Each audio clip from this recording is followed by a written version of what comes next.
could talk about sentient weapons. I thought we had a bit. No, we haven't, have we? Okay, and there we are. So welcome to D&DeBrief. This is your DM. I am DM Sam, and I am here with my awesome players. So let's go around the round table and introduce ourselves, and we can also check our audio levels at that time. So how about David first with the new microphone? Yeah, sporting a new mic, so hopefully it's nice and clear now. I play Axley Tillingquest, a halfling bard. Excellent. And Nina? Hi, I play Emra Nornestra, who is a human storm cleric. And Matthew? Hi, I'm Matt. I play Konos Linda, the CF Warlock. And last but not least, Karu with the mascot Earl. Hi, I'm Karu, and I'm playing Marcel Duran, who is a Lutrinian storm sorcerer. And conveniently enough, he finally let me go. Matthew, so Matt, say something, please. Hello, good evening. And Nina, say something. Hello. And David, say something. Testing 1, 2, 3, 4. Cat. Okay, No. perfect. I just wanted to check the stream and make sure that that our audio was on there. Now I'm closing the stream because otherwise it makes it so that it's really difficult for my computer to keep up. So, okay. I'm not going to do a quick recap yet because we're going to do our debrief session first. So for those of you watching or who may watch this on YouTube at some later date, or whatever. Normally we have been doing a 3-hour podcast, a 3-hour stream, and the last 15, 20, 30 minutes of it has been a debrief. And so every episode was about 3 hours, and the last bit of it was a debrief. And then I recently switched to editing them so that they were 1-hour episodes because that's kind of better for a podcast. It makes it shorter, it's in little chunks, and it makes it kind of easier to digest and a little more predictable in terms of when the release dates can be and stuff like that. So I've switched that in the editing process, but I didn't switch it in the streaming process. So now me and the players have discussed this. And so what we're going to do is we're going to start with a debrief in every stream so that we can then have a debrief for every hour of podcast that is released, which means we're going to do probably 10 or 15 minutes of debrief right now, and then we'll do 10, 15, maybe 20 minutes of debrief at the end. We'll have the game session in the middle, and then that means that every hour or every 45 minutes or so of podcast episode gets a debrief. So now here's the issue. Now we're talking about, well, what are we going to actually use as our debrief topic? So if you have preferences, I'm willing to hear them. My vote is for sentient weapons. Okay, sounds good. Sure. Okay. All right. Do you have thoughts about them? Especially because I love the title you gave it from our list of possible topics. Yeah, the title was Sentient Weapons, the Good, the Bad, the Brilliant, and the Ugly. Which it sounds like they're more work for you than anyone else. Essentially, they're NPCs that you have to keep straight. Absolutely, yes. Yeah, a bit. I think that's the ugly part. That's the ugly part. This also gets a bit into player agency because a lot of times when there's a sentient weapon, they can enforce their will on a PC if the PC has attuned to them in some way. And there's a discordance or a concordance scale, and if you make the sentient weapon happy, it gives you some kind of benefits, and if you don't, then it sort of doesn't. And that's not someone's still using 4th edition rules. Yeah. Well, this was the no. So you're right. Yeah, that's 4th edition. So, but that was the basis of how I used to make sentient weapons in this setting, and I really hated that I didn't like it because the problem with it is it makes it a DMPC, right? And Right. the DMPC is a very distasteful kind of thing for me because I just don't kind of run my games that way, if that makes sense. Like I don't a DMPC is a PC that's run by the DM and often enforces their themes and ideas and choices on the rest of the group, right? And I don't usually run a DMPC.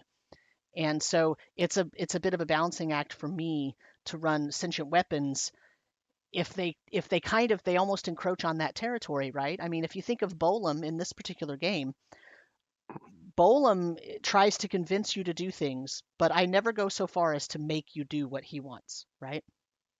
But I know of many DMs who say, well, if you don't do what this sentient weapon wants, this sentient weapon that you have chosen to wield and that you've chosen to deal with, if you don't do it, there's going to be some really serious repercussions, and I'm going to punish you for not doing that. And I don't like that. Like, I don't like that part of it. And just as a person, as a DM, I don't like that part of it. Not that there shouldn't be consequences for player choices. That's a different topic. But the idea of punishing a player for not doing what a sentient weapon wants their PC to do because the DM wanted that to happen, that starts getting into player agency problems. And so I Yeah, have issues I with it. think the big problem there is that it's not so much a consequence as much as the weapon takes over your body and does it for you instead. Right. And Right. then it's no longer a consequence, it's you're taking over the character's character, and that's kind of your player's character. Right. Right. Yeah. And that's where the player agency problem comes in. Mhm. And that's like you were mentioning the 4th edition rules, which are interesting in terms of concordance and like if you do this, you gain and you can gain more benefits of the sword as kind of like unlocking its potential. But 5th edition still has the whole if you go against what your weapon wants, your weapon might, try to take you over to force you to do the thing. Like that's still a thing in the 5th edition version. I'm looking at the DMG right now. So on page 214, for those of you playing along at home, it talks about how to create a sentient magic item. And it gives you a way to communicate. You roll about their senses and yada, yada, yada, what their special purpose is. And then it gives you some examples of the properties of those items and what the personality is. And so, the examples it gives you are a couple of well-known ones. For example, one of them is Whelm, the weapon, the warhammer from what is it from the White from Plume Mountain. White Plume Mountain, yeah. White Plume Mountain, and it has a personality, right? And the thing is that if you don't make it happy, right? It also gives an example of Wave, right, which is the trident, similar trident, also from White Plume, right? So if you here's what it says. It says a sentient item has a will of its own. It's shaped by its personality and alignment. If its wielder acts in a manner opposed to the item's alignment or purpose, conflict can arise. When such a conflict occurs, the item makes a charisma check contested by the wielder's charisma check. If the item wins the contest, it makes one or more of the following demands. It insists on being carried or worn at all times.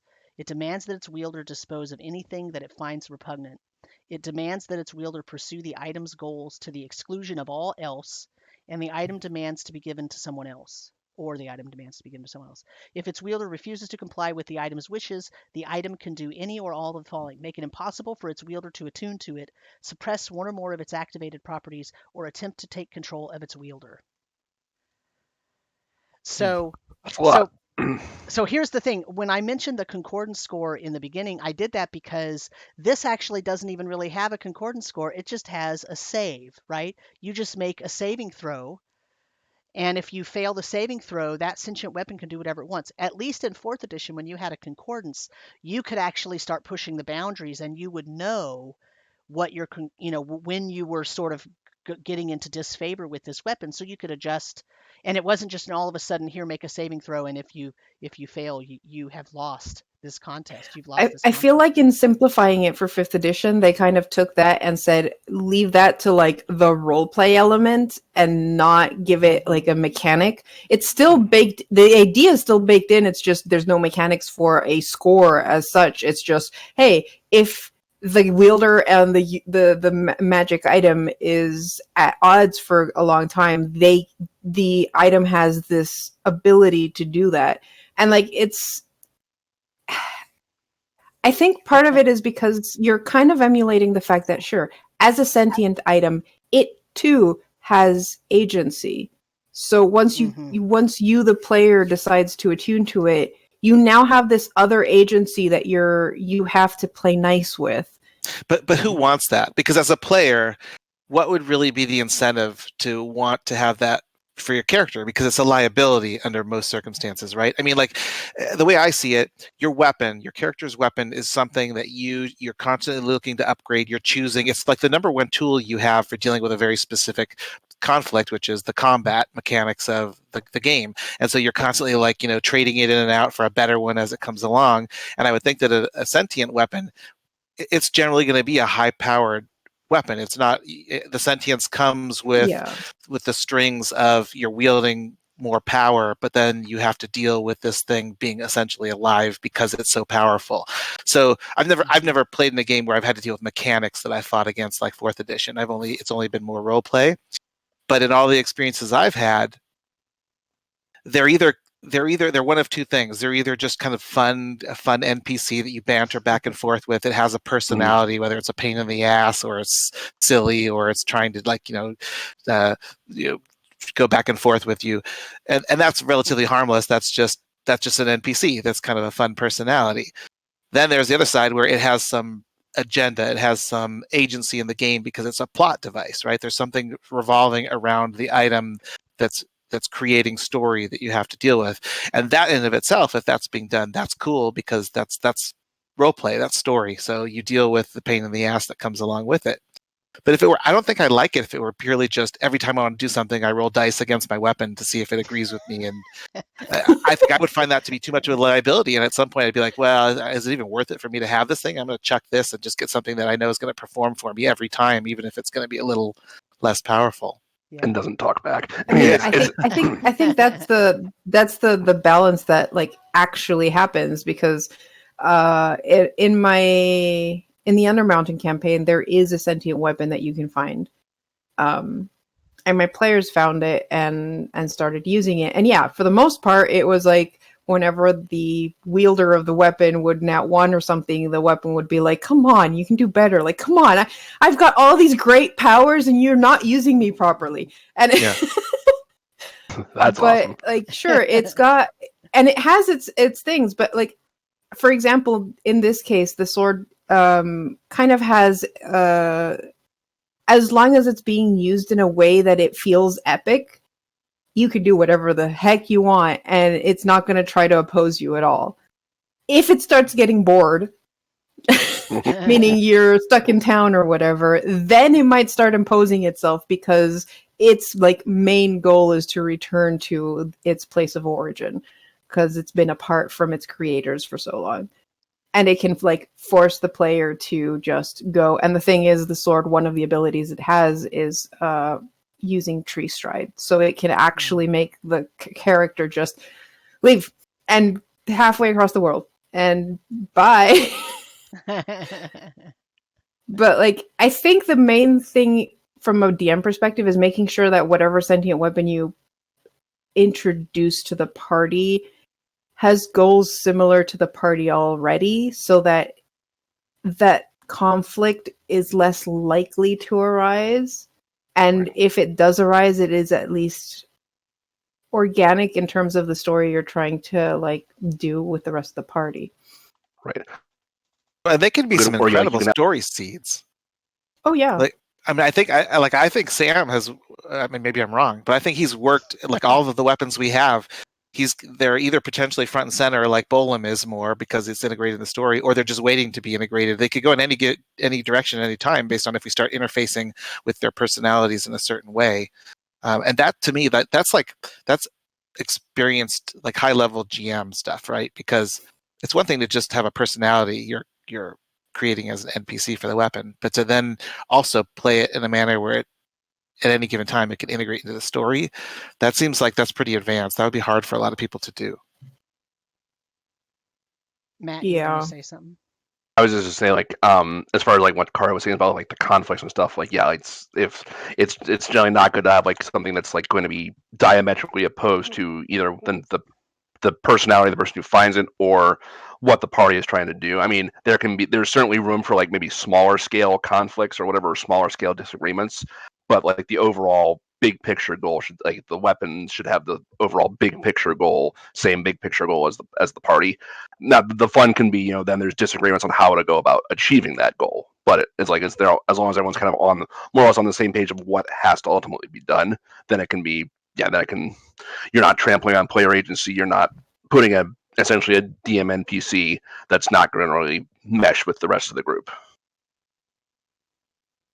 I will say one of the fun things as a player about having sentient weapons is like figuring out all the little personality quirks that they can have over time. It kind of goes back to when we were talking last time about, like, curses and cursed items and whatnot, and the ways that those can be made more effective. Like, don't reveal every aspect of the curse at once. Have it come in little bits, like spoon feed, like a little bit here, a little bit there. The sentient weapon can kind of come along in the same kind of manner. So you might think, oh, you start hearing, I could introduce a dagger that says, oh, you, like, one day when you unsheath it, you start hearing just faint little whispers in it, and that's all.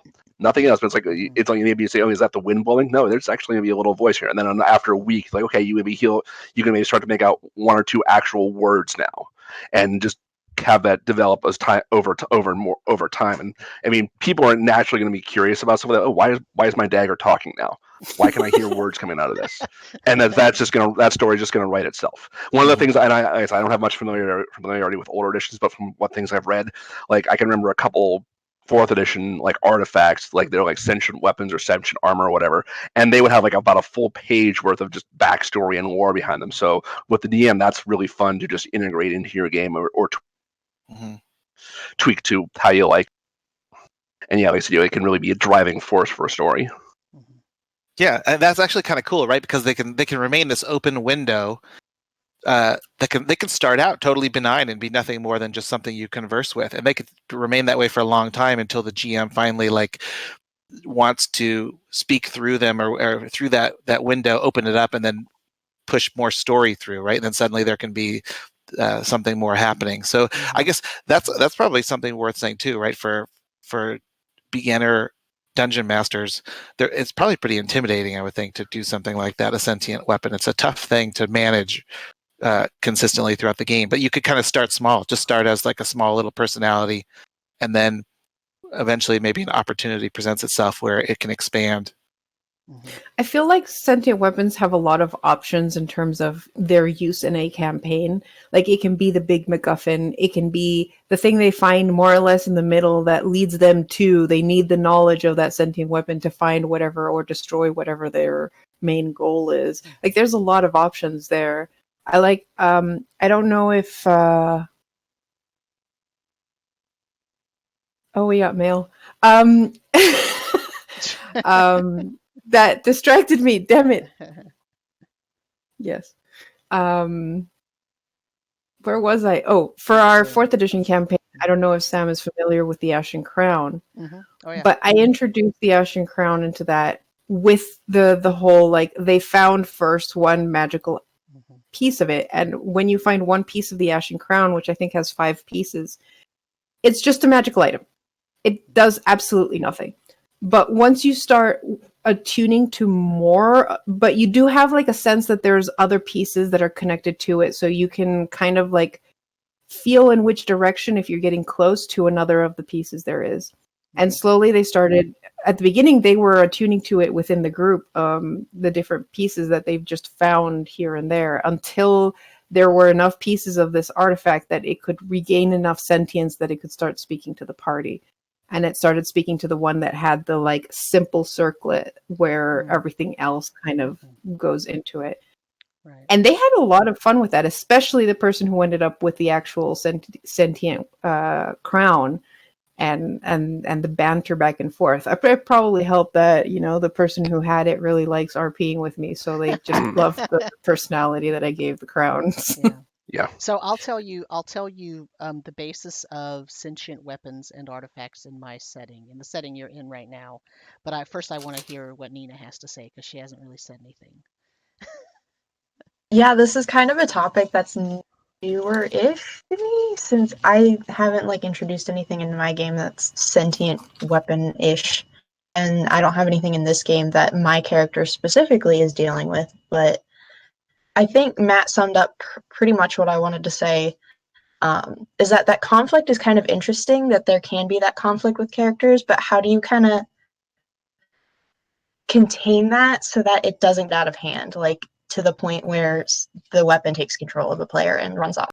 So I don't know. I think it can be used in 100 different ways, and there's not really a right or wrong way to do it, but it's definitely something new to me, and it's a little, like David was saying, it's kind of intimidating, looking at how many different ways it can go and how many different things can happen and what the players are going to do with it and all that jazz. So one of the things that they use in the Critical Role is used with they have these legendary artifacts called vestiges of divergence, and in their handbook they basically they start off as just kind of slightly better than normal magical weapon, but then over time, as your own acts and deeds progress, as you do more and more epic things with them, the weapon itself kind of unlocks more of its own potential and gains new powers. So that's can be an interesting way to do it. Is you get something that maybe has maybe a small bit of personality, but then as you over time, that can progress and develop more. Interesting. Yeah. So I don't have the Critical Role book, so I don't. I have heard of those vestiges though, because there was a lot of chatter about them when their original book came out, because I think they're in the original book. They're not just in the Wildemount, right?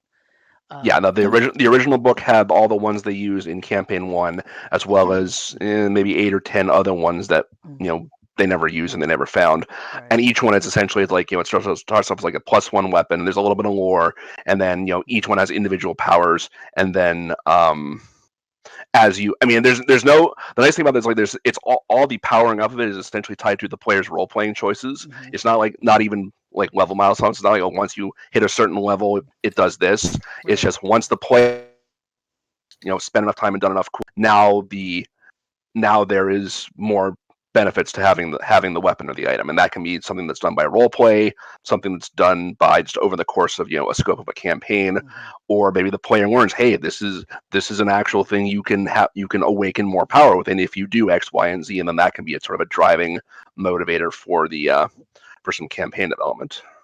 Interesting. Yeah. So in Ruberin, sentient weapons and artifacts are the same. There is no such thing as an artifact that is not sentient, and there's no such thing as a sentient weapon that's not also considered an artifact. I know in the DMG for 5th edition, you'll see there's actually a different section because artifacts aren't necessarily sentient in the standard core rules, but in this setting they are one and the same. And the sentient weapons are items that were created, and they may have been normal items at first, but through some activity, and it might not have been even purposeful. In other words, it wasn't necessarily a wizard trying to create something and craft into it a sentience, making it a sentient weapon. It's more like there was an event, and during that event, a piece of a soul was put into that weapon and produced a sentient weapon. And now that weapon takes on properties that make it, different, right? It now is, I don't know what we would probably call it, out of time. It's a time traveler because it's a timeless item, right? It doesn't necessarily, it now will exist forever, but not necessarily in one timeline at the same time, if that sort of makes sense. So, for example, as soon as that sentient item is created, it has that, once it gets the soul put into it and it now becomes the sentient item, that soul is a soul. It's no longer a mortal being. It is a soul, which is immortal. So, at least for all intents and purposes, to the mortal people, they think of souls as immortal. So that soul then, since it's immortal, it has access to all of the time points on time, right? Or in time, I should probably say. So therefore, that's why that thing happened a couple episodes ago, where Bolum said to you, "I thought I was in a different time. I didn't know I was now. I thought I was sometime else instead of somewhere else." He doesn't see really locations as much as he sees points in time, and part of that is because he's a soul, or at least part of one. In fact, usually when a sentient weapon is accidentally produced, the soul has been split somehow and it's not whole.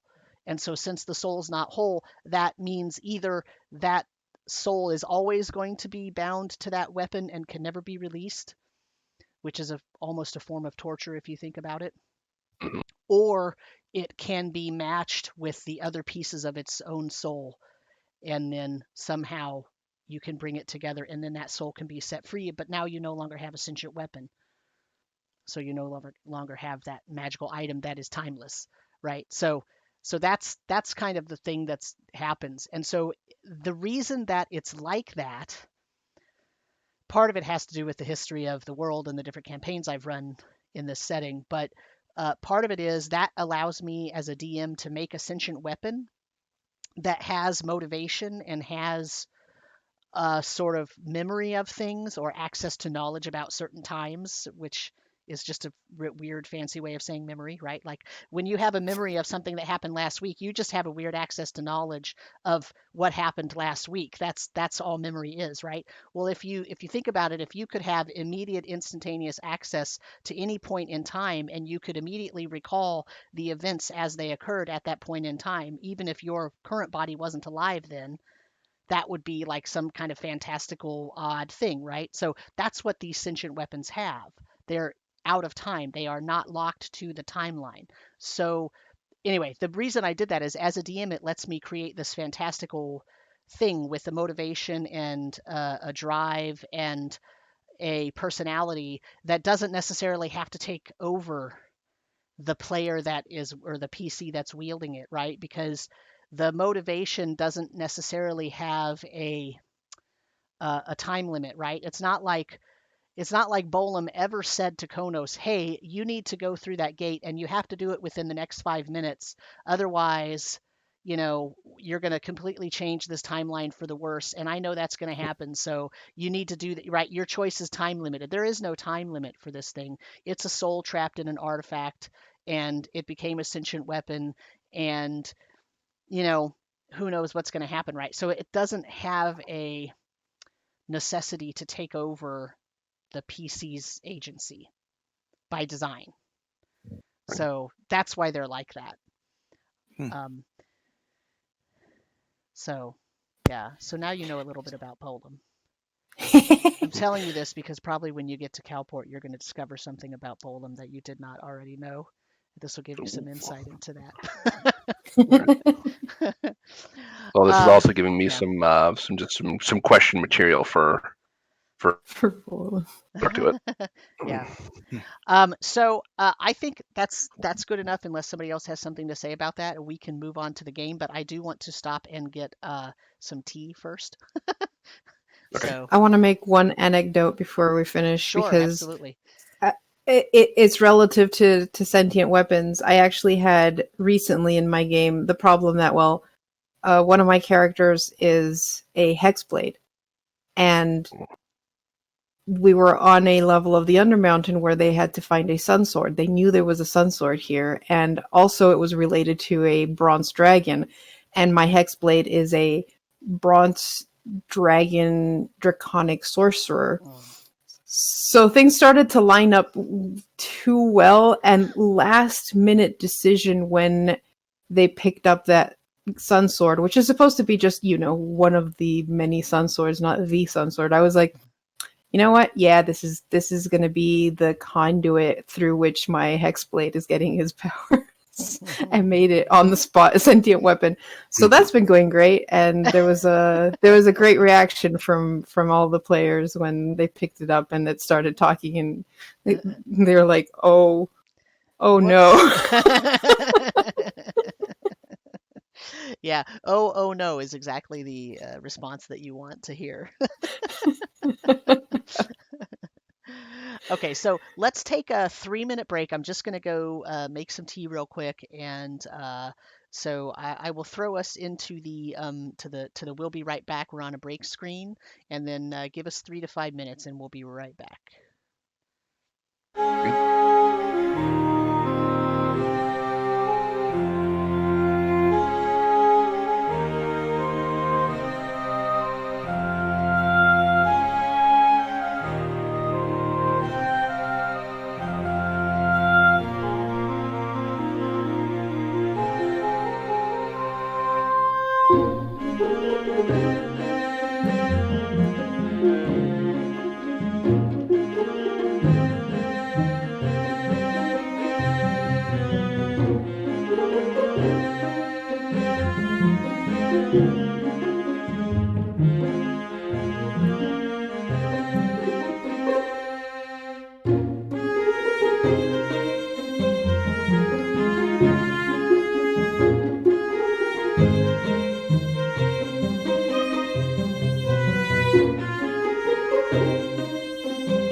And now we're on our way to Kalport. Yep, that's it. That's the game. in between. What was the recap of the last thing? We're on schedule, right? It's just we haven't had any detours at all. Yeah. No unplanned. David posted in the Discord and said, "Oh, we're on our way to Kalport." And I said, "Yay! I've been waiting for that for 10 months." When the DM prepares the city and the players decide to go everywhere else. Whatever. Got a lot done. When one random storm takes you on a 10-session divergence. Exactly. Well, I mean, the thing is, like, you would have had to go there and then go search for the thing that you need anyway. So this way you got kind of blown off course. You did all that stuff first. So it's not like that stuff wasn't necessary for you to experience. So. Oh, good to know. Yeah. I mean, it was the Palace of Mud, right? So eventually you were going to have to find the Palace of Mud. Yeah. So funny how that works in D&D. Yeah. Well, actually, what's funny is there are two. Well, so you don't know this. We're still in debrief, right? So there are two locations that I had a Palace of Mud. So you've visited one of them. Now we don't know where the second one is. Oh. Okay. And it just so happened that when you got blown off course, you were within a few hexes of it. So I was like, oh, that's good. That's better than just sending you to some deserted island. So You know. Anyway, It worked out. so last session, here's what happened at the end. There was an intervention, and Oh, that's why I don't remember what happened. The group had to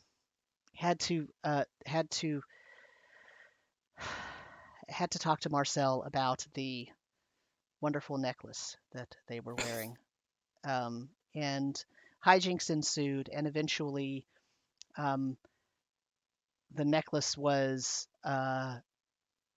so I think what happened was there was some zone of truthing going on, and there was some suggestioning going on, and there was some commanding as a second officer to follow orders.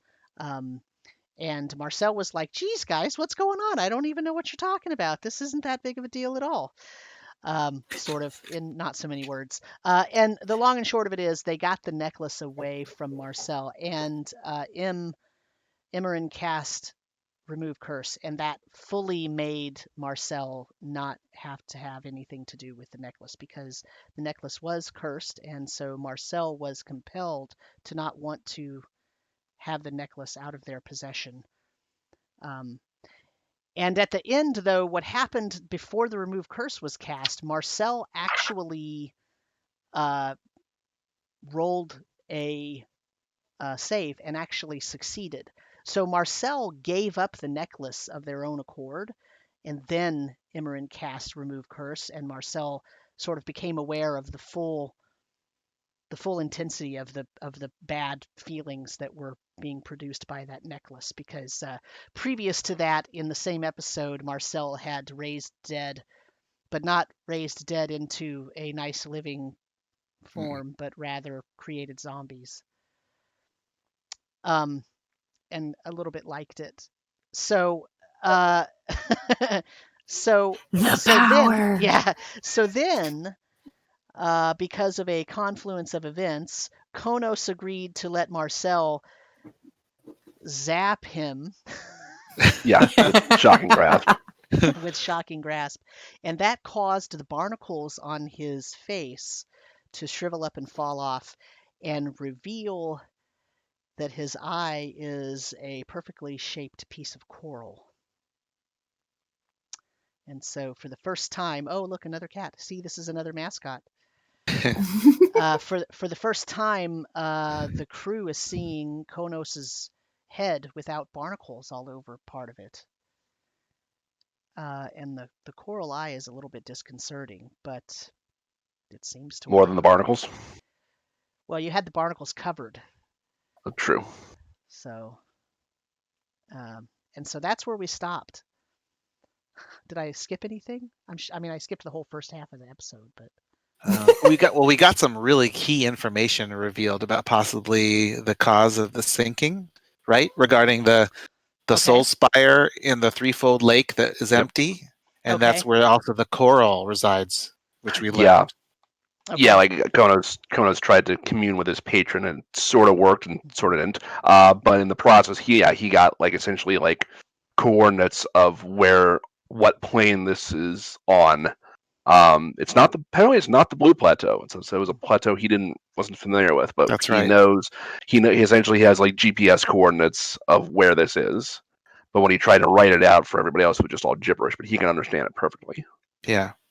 And then something else that was kind of key was it was revealed that something was removed, some kind of material was removed from the threefold lake that started causing the sinking. And so we kind of surmised, could that be the coral, the piece of coral? You mean the piece of coral that Konos now has in his trident? Yeah. Yeah. Oh yeah, that maybe it needs to be reunited with the rest of it. Yeah, because the rest of it's still in the coral itself is the plug. Yeah, pretty much. Yeah. Mm-hmm. So we have a lot more questions, which is going to make Kalport interesting because we have a lot to research that could take us in many different directions. Okay. So we set off for Kalport. We have a fleet instead of just one ship. Yeah. That's right. You have your ship. You have Sharkface's ship. which is being manned by Haka, because Konos instructed the Haka to man the ship, but that Sharkface is still the captain. To which they looked askance, but then he clarified, don't just do whatever he says. Right. Make He's sure he the doesn't attack us. captain. He's the captain. Yeah. And you have the 7 longships that are also manned by Haka. So you have a veritable fleet. You have 2 large vessels and 7 longships, which are sort of smaller, but they're still ships. And you've got a whole tribe of Haka with you. And you've got whichever of his crew remains alive. You know that Azanana was starting to get sick but was still alive. Several of his Blue Goblin crew have perished. Well, several of them turned into zombies, and now probably have perished. As it happens. As it happens, as you do. So that's the status. So let's do a couple of crazy rolls here. Let's see how it Smooth goes. sailing all the way through. On the sea again. Well, I did mention that Jeff. you haven't seen the other Palace of Mud, right? Just can't wait to get on the sea again. So remember, it's going to take you minimum 12 days to get to Kalport, per your estimation, based on the new numbers that you know that hex map, instead of being 3 miles per hex, probably is 24 miles per hex, which greatly increases. Remember, that's the other thing that you discovered horrifically last time. You discovered that a couple of sessions ago or so, you discovered that possibly if the plateau is elongating, or everything's being pushed outward, except there are barriers on each edge of the common plateau. So one side has cliffs, one side has a waterfall, one side has an acid veil, bunch of acid falling from the sky, and one side has doldrums. And so if everything is being pushed out to those edges, that means that everything could just end up being destroyed, and everybody would die. Yeah, that kind of solved the question someone had about, like, well, what's so bad about everything's just, staying the way it is? Yeah, it's bad. Yeah. It's all being pushed further and further apart. Right. And not just further and further apart, it's going to get pushed into the bad areas. And I don't think, someone's like, oh yeah, it's not too bad. It's just acid rain. Mm-hmm. Constantly. Right. So Constantly. But you don't know what's beyond, right? Like you have not, none of you have been to those edges. So you don't know if those are actually being pushed farther out either, or if the world is actually hitting into them or knocking into them, if there's any islands being consumed by them, or if they're just passing through, for example, the acid veil, or if they just fall off the waterfall, where do they go? Right. So you don't actually know the answers to those questions. Mm-hmm. Yeah, but ideally we stop this before that becomes an answer. Sure. Right. Yeah. Before you have to. It is a concern, though, and I guess something we'll have to figure out as much as possible when we get there. We were also concerned about trying to see if we could overtake, or at least keep an eye on where the ship with the Trust and Fedden refugees were, so that they don't get blown off, because they don't probably realize that everything is so far apart. So they're probably questioning why they haven't reached Kalport by now. Right. Yeah, because they got trapped in a storm. So probably after they got trapped in the storm, they probably just thought about, well, we're off course, so that's why things are taking longer. But then if it takes even longer, they may think that they overshot it. Right. So, however, the last time that Imran tried to contact them, didn't they say they were already near Kalport? They did. They did. They said they were a few days out. Well, if they're a few days out, it means they don't know where Kalport. Like, they're not in. They don't have any visual of Kalport, so they're guessing still. Right. Yeah, like there are a few days maybe where they expect to be, but Mhm. it might not be there anymore. So the Yeah. question is, what do you all want to do? So in other words, the reason I'm prefacing this is you've got 12 to 15 days of travel. So the first decision that you have to make is, do you want to travel through that gray area on the map? I think I we were vote talking about yes. doing it, yeah, Yeah. because we were saying, oh, That's we don't know correct. what's there. Knowing what's there, filling out the map a bit more, I Mhm. think is something we're all on board with. So Mhm. for the stream, there's the map. And the gray areas there are the areas where it's uncharted. Yeah, and we were figuring we were somewhere at least close to the little group of four Hex Island there to the south, Mhm. right? Right. Not So- quite that one, but somewhere in Right. that vicinity. Yep. And so if you just take a direct sort of route, you would go right through the Mhm. middle of that gray area. You would Yeah. cross over this typical trade route that was drawn here by the company, the Eastern Sun person. And then you would get to Kalport, which is up in the upper left corner up there. Yeah, let's do it. Let's see if we Mhm. find cool stuff. Okay. Or dinosaurs. Or Dragon's Lair, you never know. Or dragons.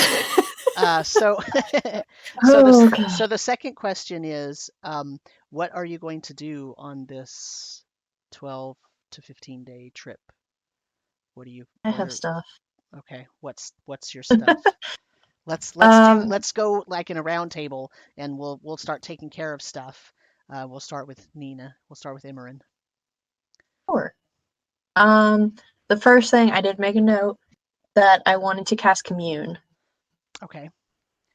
So at some point during the trip, Emerin would sit down and, as long as she could find incense, Okay. of holy or unholy water. If I can manage that.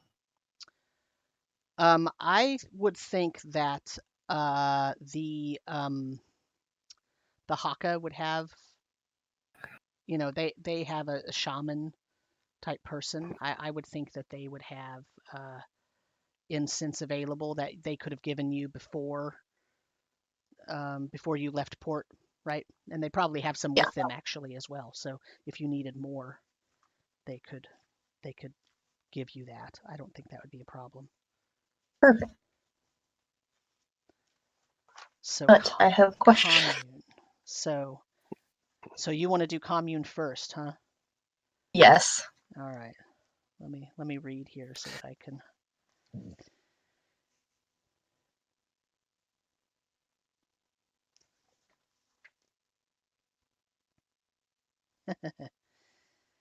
um,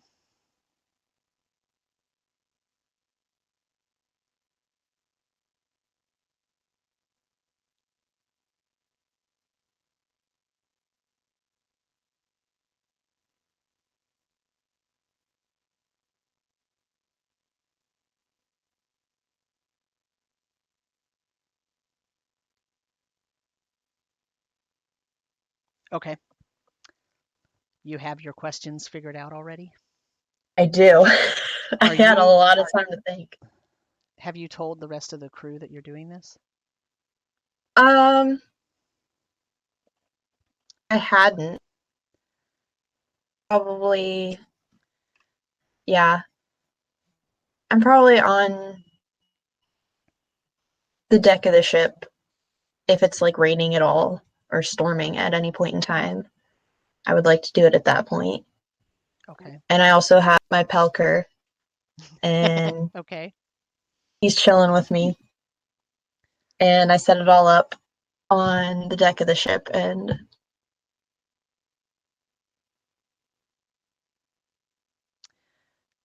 Did you tell your mom? I didn't. Okay. Specifically not. Did not. Okay. So, all right. So, you meditate for a minute, and nothing really happens. So you just sort of continue to concentrate And after about 4 minutes, you feel almost as if there is an enlightening presence around you.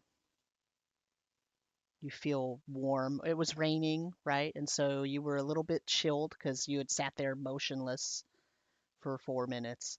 And now you feel a little bit warm. So you think that if you ask some questions, you're in the presence of your deity. So you might get some answers, or at least you're in the presence of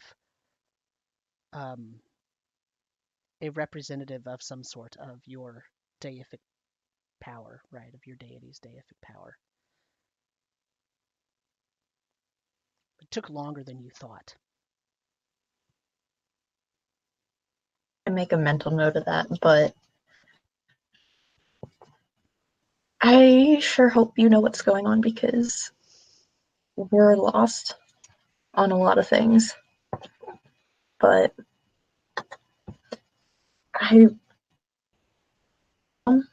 and she had some concerning things that she said and clarify. She talked about the white axiom,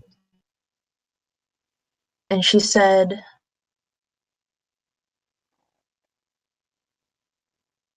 destroy the common plateau.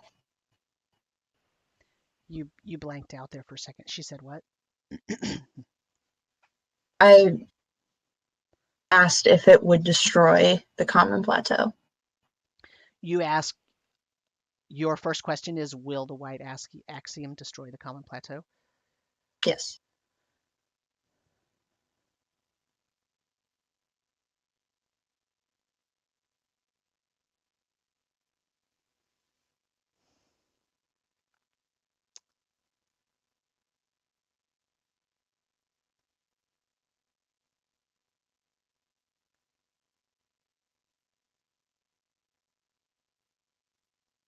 There's a long pause.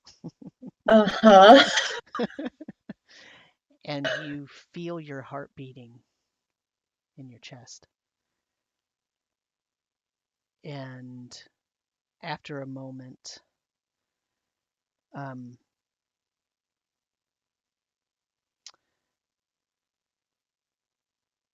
response comes back, and it's in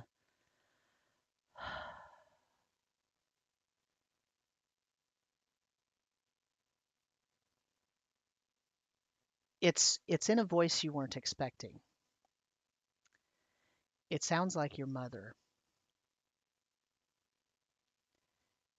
And the voice says, yes, but not the way you think. The white axiom will destroy everything.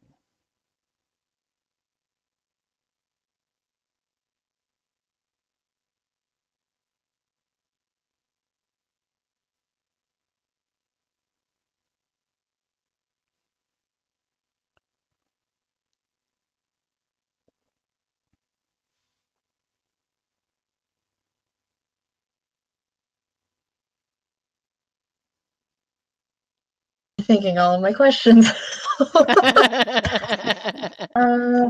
So the only reason, so I gave you more than a yes or no because the spell description says, in a case where a one-word answer could be misleading or contrary to the interests of the deity, the DM can offer a short phrase. So just telling you yes to that would have not been Yeah. a good enough answer. It would have, yeah. So.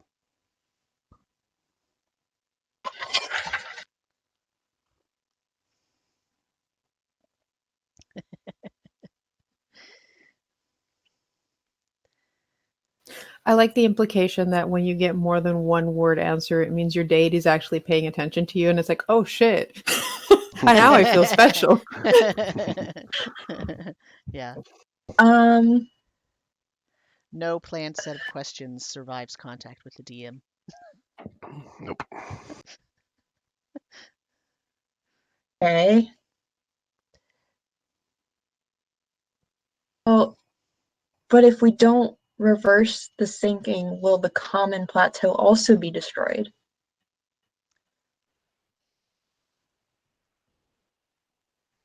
If we don't reverse the sinking, will the common plateau also be destroyed?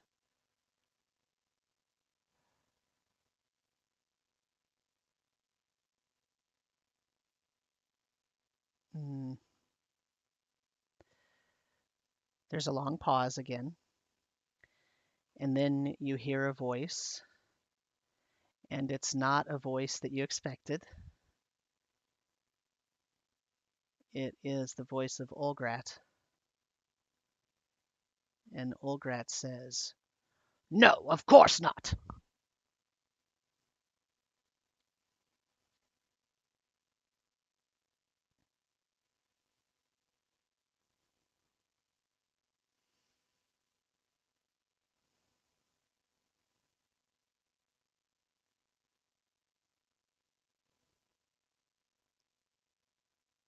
Able to communicate with my mother? Say that again. Are you able to communicate with my mother?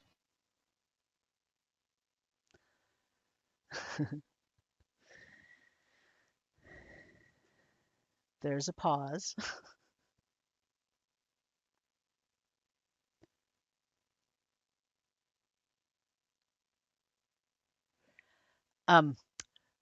Again, you hear a voice that you were not expecting.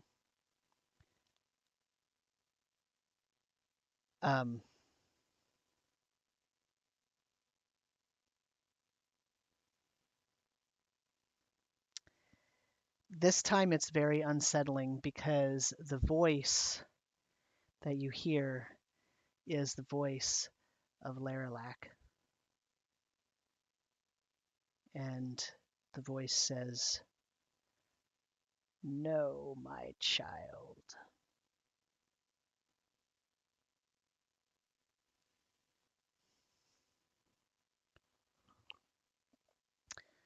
And when you come out of your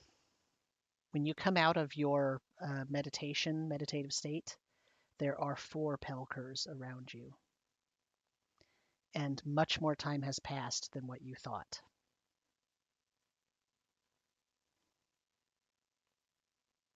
Like normally that spell takes a minute and lasts for a minute and you ask questions. You've been in a meditative trance for at least an hour.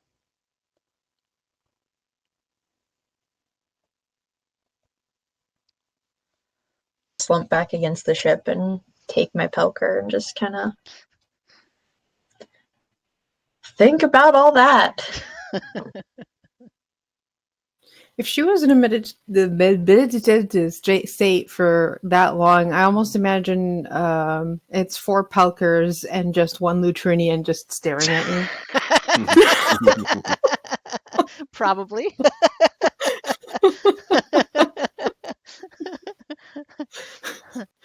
I would occasionally walk by and just make sure she doesn't like fall off the ship or anything like that. I'm just like laying on my belly, hand on chin on my hands, just like so. That took a while. Yeah, it doesn't normally. Did you have a big chat instead of like 3 questions? I thought you only got 3 questions. That's what you said that you got. Yeah, that's what I got. It didn't feel like... Oh, it's been days. What? I'm kidding. It's been an hour.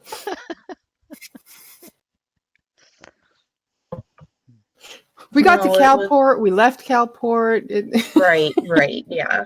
Dropped off the main and back. That's all. Saved the world. Mm-hmm. Broke it. Good job. So all those questions were for naught. Ooh. Okay. Did you get no good information? I mean, no, it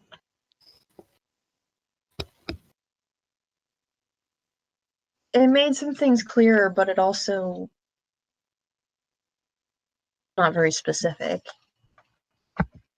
Like the white axiom will destroy everything.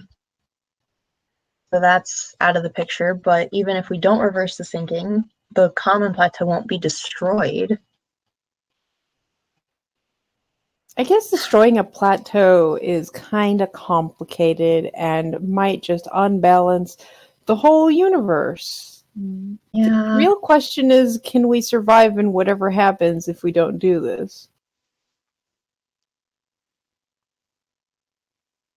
Or can we survive in the common plateau if we don't do this long term? And not that I personally am concerned, because I'm a pretty short-lived race, but I've heard some other people aren't.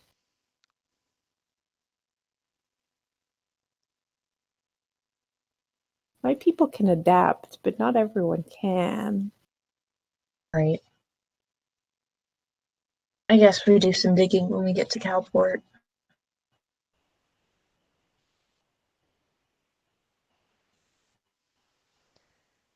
Do you tell them that Yeah. it was different voices than what you thought? Yes, actually. Yeah, Why- definitely weird. Heard my mom and Olgrat. It was weird. Could it be that your god's just like using sounds from people you've spoken to? Like maybe if the god spoke to you in god tongue, you'd be like, ah, my brain, poof. So instead it's using like people you know. I mean, so the fact that it took me that long to contact Goras, the fact that she can't talk in her own voice, and the fact that it took an hour to get all those answers makes me really concerned that something is happening.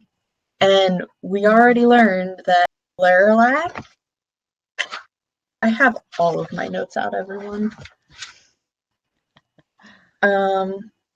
Laralac is trying to trap Goras. His doing might be succeeding. That would be bad.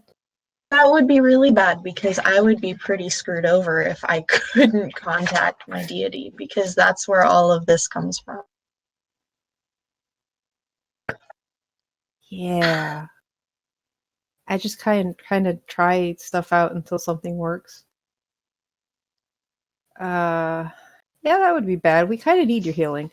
Not me specifically, but more like Konos, definitely. Mm-hmm. I love how Marcel describes their spellcasting as, I just try stuff until something works. Sorcerer, that's how it works. That's pretty accurate. I saw Konos do Eldritch Blast, and I was like, ooh, can I do that? It took a bit, but I got it.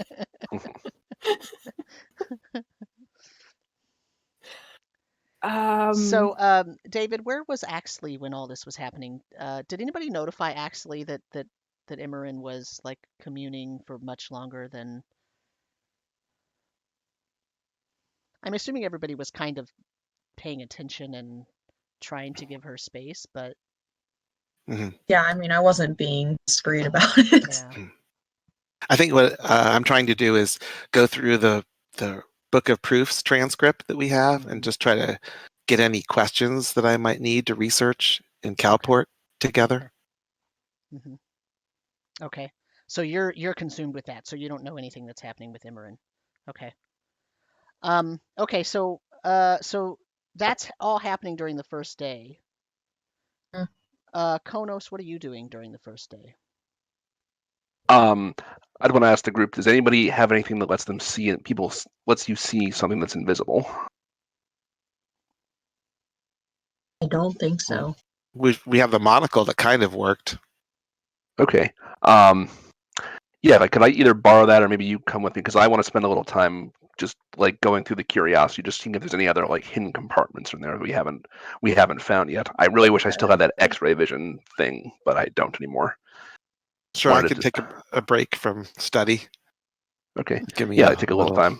Just comb through the lights and just see if there's anything we've overlooked, or anything we haven't found yet. Okay. You don't find anything extra in the curiosity, but you notice that the sword with the skull on it that has like the purple eyes and all that, when you look at it with the monocle, it glows a little bit. And then you kind of looked away. You're just kind of sweeping around, just sort of looking. And when you got back to it, it sort of looks like it's wavering in and out. Like almost like, you know how you see something through a mirage? It looks kind of, it sometimes looks kind of veiled like that. Almost like if you've ever had experience with a creature that can displace, like a displacer beast type of creature. If you've heard of those, they sort of waver and then they displace themselves, so they move. When you look at it with the monocle, after not all the whole time, but just you were sweeping around, and first you saw it, it looked like it was glowing, and then the next time you looked at it, it was a little like miragey, like it's about to displace. But then you look at it and it looks normal again. That's the only thing curious about anything you found in the curiosity. It didn't do that before, did it? Not that I recall. I'm just wondering if that's at all tied to that pendant being, the curse on that pendant being broken. Maybe we should try that. Maybe we should have Emmer try that on this. The remove curse spell? Yeah, on this sword. Could be one less headache. If it is cursed. I mean, it could just have a really weird personality in it. Yeah, that's what worries me, is how strong is it? If it's got some kind of personality, if it's intelligent. Yeah. It may be a level above just that amulet that seems to be more of just a magical device. Right. Yeah, this could be more like, another version of Bolum, basically. Yeah, I wouldn't want to put her in danger if suddenly it thinks like it's being attacked. Yeah. Okay, well. All right, well, that's what I was looking for, so thanks for your help with this. Wish we could have found something, but oh well. And then I would like to take a little time to chat with Bolum as well. Okay. I would want to ask it. And this is all inspired by our debrief. I would want to ask it, what was it before it became part of this trident? Like, what was it before? What do you mean, what was I? Well, I'm not sure what you're asking. You haven't always been possessing this trident, have you? No, I suppose not. Nope. I suppose not. So, how were you created then?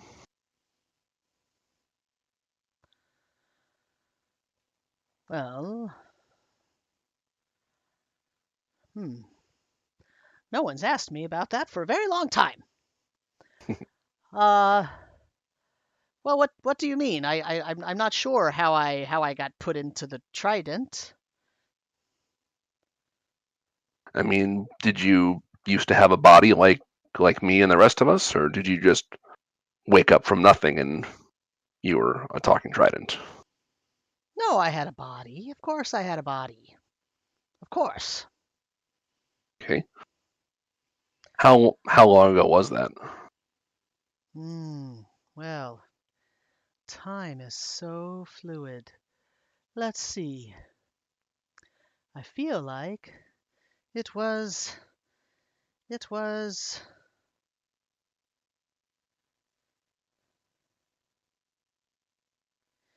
time to pause while the DM grabs his notebook that's on the other table.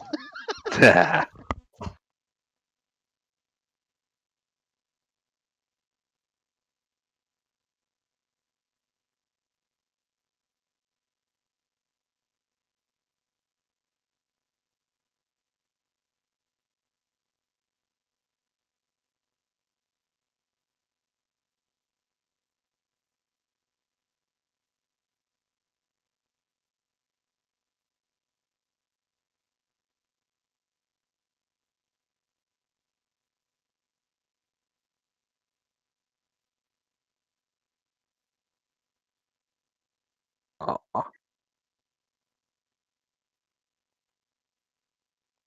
Oh, I was muted. I said this pause brought to you by Cat and then put Earl up, but I was muted, so it's okay. It's on the backup recording. Cats, not the movie. Also brought to you by Catbot. Cat ass. Okay. Okay, so Bolum says, how long ago? Well, what year is it? I tell it what year it is. Because I imagine Konos would know what year it is, even though I don't. Yeah. So to Konos, it is the 50th year after the sinking. And in overall reckoning, that makes it year 2150. So if you track time since the beginning, and so if you tell Bolum it's the 50th year after the sinking, he can try to figure out what it is, but it's roughly 2100. You all don't count it as 2100 though. You count it as year 50, right? Yeah, 50 PS. Yeah. And so, but you do know, well, maybe perhaps you know certain points in history. So Bolum tells you that the last time he remembers having a mortal body to worry about, it was right when they were trying to fight the demon lord Kuras in the first Bane War. And if you roll me a history check, I can tell you what you know about that.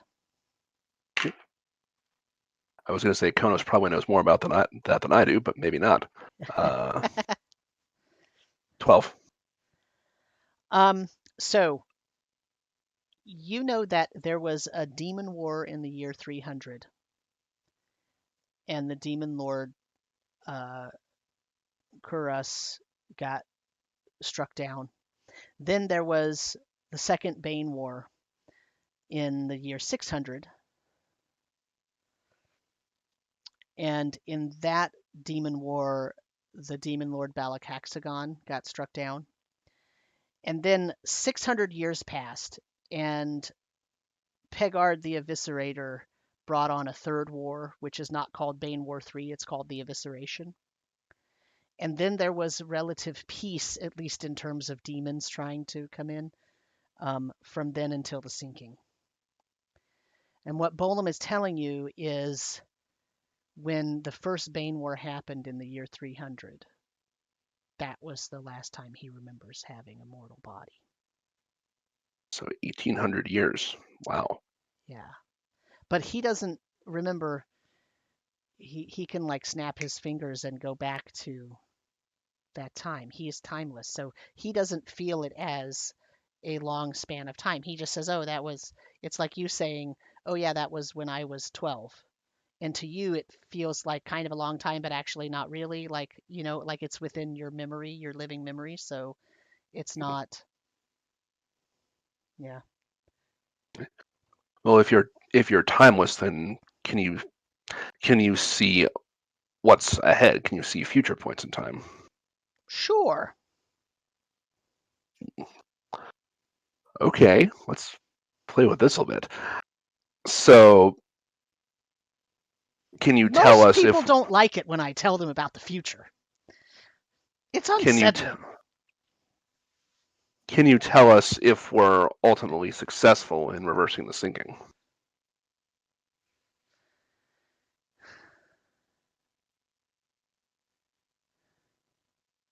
He sort of that's quiet for a second. Then he comes back. Well, it depends on what you mean by successful.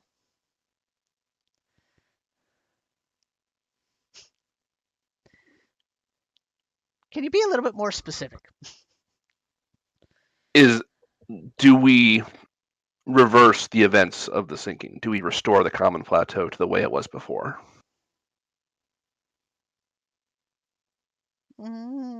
Yes and no. Okay. Yes and no. See what I mean? People find it unsettling when this happens. Okay. It's like a magic 8-ball. Yes, you restore it. Is it exactly the way it was before? Well, no.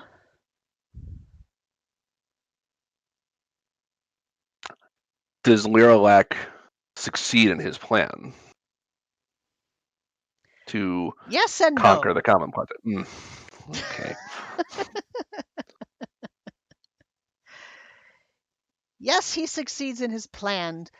His plan is not to conquer the common plateau. Okay. What is his plan? Well, that I can't answer. I don't know his mind. Not sure. Right. I mean, Are you I could tell you what I think, but right? Is there just one of you as far as like are you a single sentience or is there other pieces of you? I have brothers and sisters. Do you know where they are?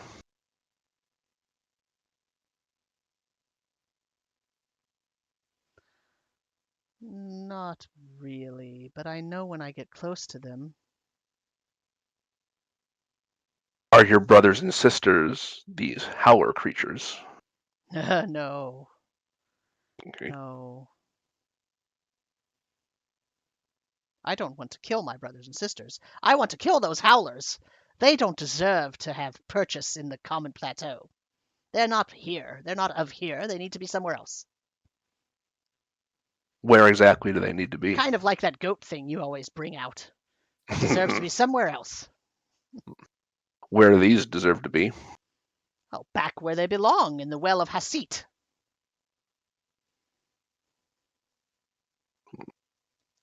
All right.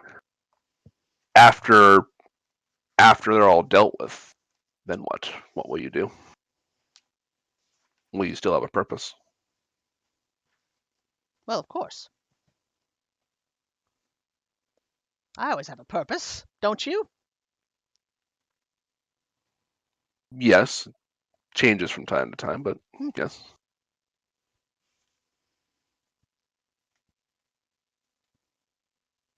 All right.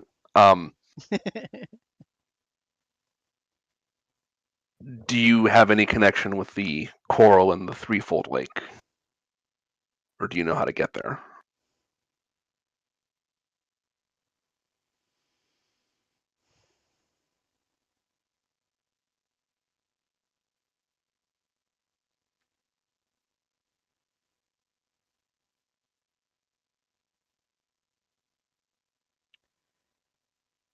Yes and no.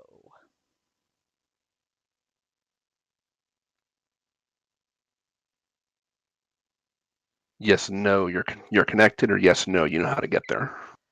I think I'm connected. I think one of my siblings is there.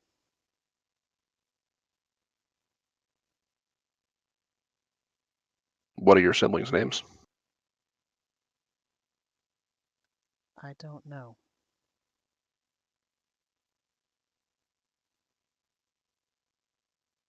Well, hopefully, if we come to the threefold lake, we can find at least one of them for you. Or 3 of them. 3 of them there. Well, there's 3 folds in the lake.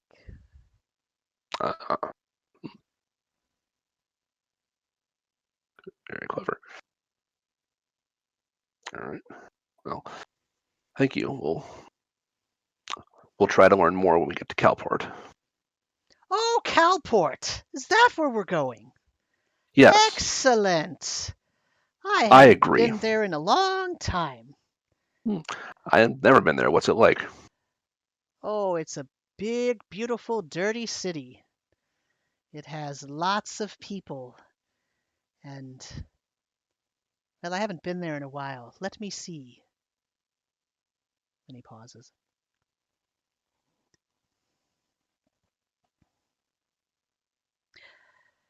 We have to go there right now. We need to be there right now. We should go. You should go as fast as we can. We are going as fast as we can. Very well. I'll let you know. Well, you'll know when we're there. So. I'll be watching. All right. Cool. Marcel, what are you doing for that first day?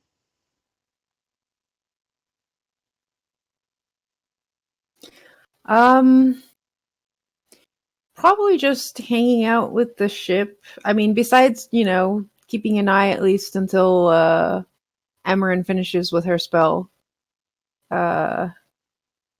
I'm just enjoying the breeze. Like, I'm up on deck pretty much all day because I'm testing out things and maybe making the wind go into the sails. See how fast I can get the ship. That probably tires me out after a while. So. Mm-hmm. Okay. Axley, you are transcribing the Book of Proofs, what it said. Some things that you come upon that you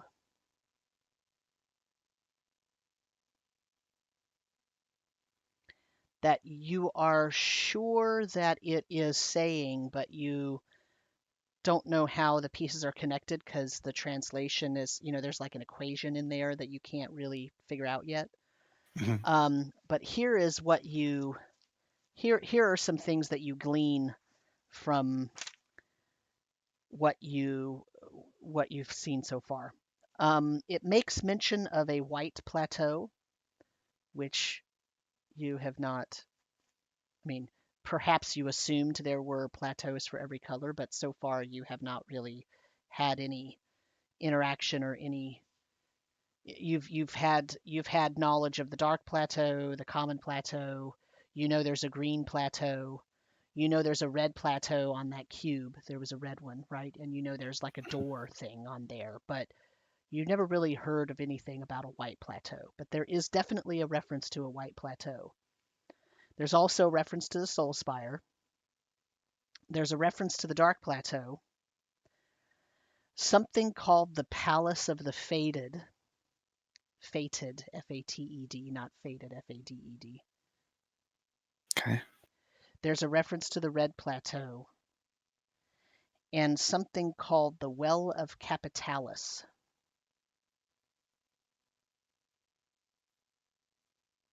Okay. And all of those things are connected with various equations and symbols that you have not yet had a chance to decode. And in there, you also see 2 names that you recognize. One of them is Laralac.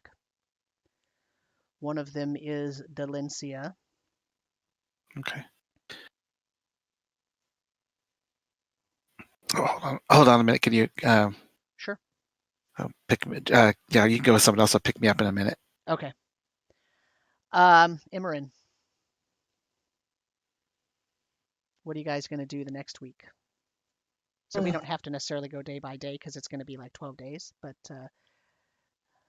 I want to give everybody enough chance to sort of, a 12-day travel aboard ship is going to get long and boring. So we're not going to play out every single day, but it's sort of like if you're traveling by ship, like you have to account for what you're doing during that time, right? And so, like, if there's anything substantial that you're doing other than normal shipboard activities, then, if you think about that, just let me know. Yeah, I have a couple more things. Okay. The first thing I want to do is find Konos.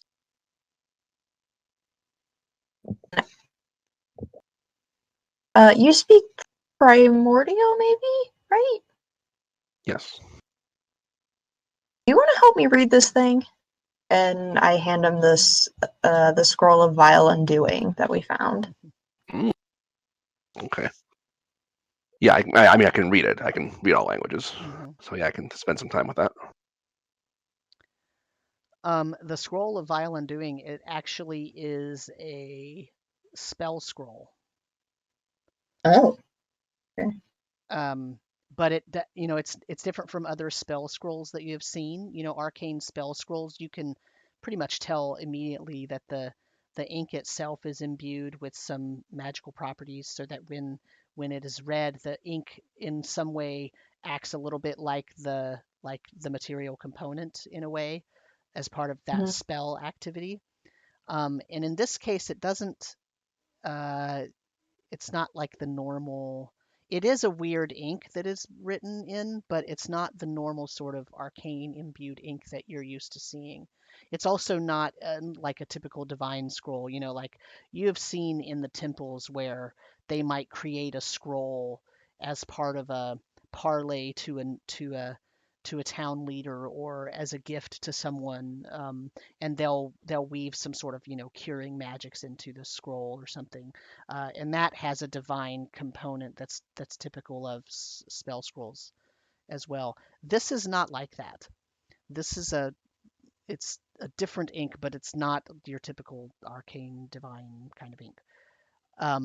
And basically, the way that it works is it will take a creature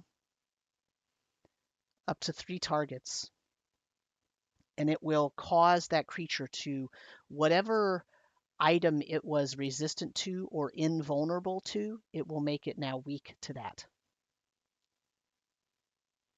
So any natural or magically induced protections that up to 3 targets have. So mechanically speaking, you can pick up to 3 targets within 60 feet, and each of those, if they have one of their resistances or invulnerabilities, you can basically turn that into a weakness. So it doesn't just wipe it out, it turns it into an actual weakness. Got it. If you so I should actually say it like this. It's up to 3 vulnerabilities. So it doesn't have to be 3 targets. It could be 1 target with 3 resistances or vulnerabilities. You pick which ones that it wipes out, basically. Okay. Gotcha. And there is definitely, as Konos, as you go through and you read this, there's definitely like an evil kind of aura on this thing. I mean, this is really, because it's made to take natural defenses and turn them.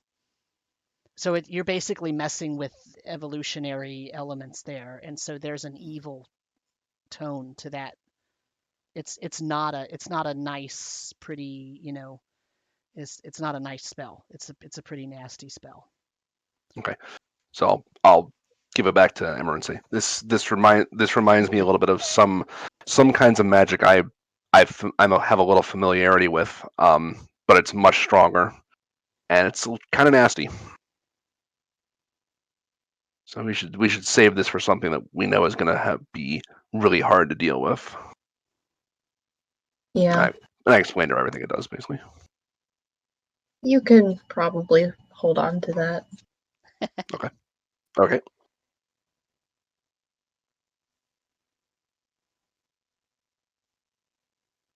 Were there any of those books that we got from the Temple of Mud that we haven't looked at yet?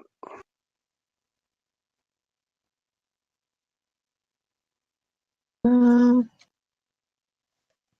Is there like 8 or 9 of them? yeah, there's quite a few of them. So the Atlas of the Kingdom of Dupern, Mm-hmm.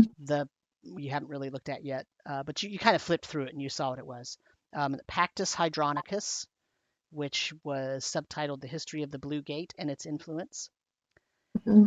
Amethyst Wards, which Imran briefly flipped through as well and found that it's a history of the use of amethyst in binding and summoning, and has images of amethysts and a weird contraption with tubes and stuff, and it called it the Master. There is Fluid Factotum, and the History of the Green Bloods, which Marcel read, I believe. Yep. And then there's an Herbs and Tonics of the Kalrot region, which is the region of the world where Kalport is in. Okay. At least before the sinking, that's what it was called. Okay. I would spend some time going through the Pactus Hydronicus book. Okay. Pactus Hydronicus. So this tells the history of a particular gate that led from the Green Plateau into the Blue Plateau. And as you're reading it, you realize that the places that this book is describing are places you have never heard of in your life. Like they haven't been in anything that a typical person growing up in this age would know. It talks about a place called Jeremore. It talks about a city of Fordenton. It talks about lots of different things. And as you're finishing up, kind of, you sort of you don't sit and read the whole thing, right? You're just kind of flipping through and you're looking for certain things. And as you get to about halfway through, you start seeing and you start realizing, wait, you have heard of Fordenton. You have heard of Jeremore.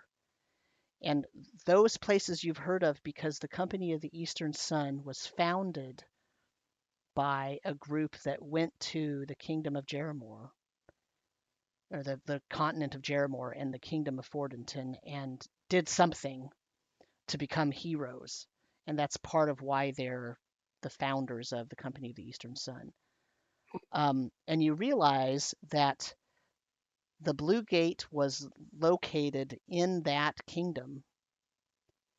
And at the end of the book, it says that the Blue Gate turned into a rift. And the difference, so remember there's sort of 3 ways to travel between plateaus, right? There's ladders. Yep. Gates and rifts. And then there's gates, and then there's rifts. And the thing about ladders and gates is you can control them, you can maintain control of them. But rifts are either unexpected or uncontrollable. And so that's... So that basically got out of control.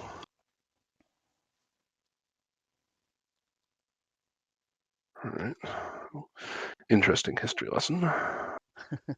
I mean, it's sort of like, reading something that you don't know anything about. The first time you're kind of flipping through it and, oh, that's interesting. Oh, that's interesting. Oh, that's interesting. And then you start realizing, wait, I know a couple of these names, It's sort of like reading a book about, some sports team that you've heard of in your life, but you never really followed, but you recognize some of the names, but, didn't have any consequences. It was inconsequential to you, but now all of a sudden this information might be important somehow because it was in that library. I mean, or in that, that person's on that person's bookshelf. And so suddenly it seems more impactful maybe than it would have before. Yeah, and the thing I remember most about the Blue Gate is that's where Laralac was said to be sending his army. Yeah. Great. Yeah, and now it's an unstable rift, so who knows where they're going to go. All right. Well, and remember those things that they're talking about, those locations are locations that haven't been talked about except in the ancient past. So, yeah.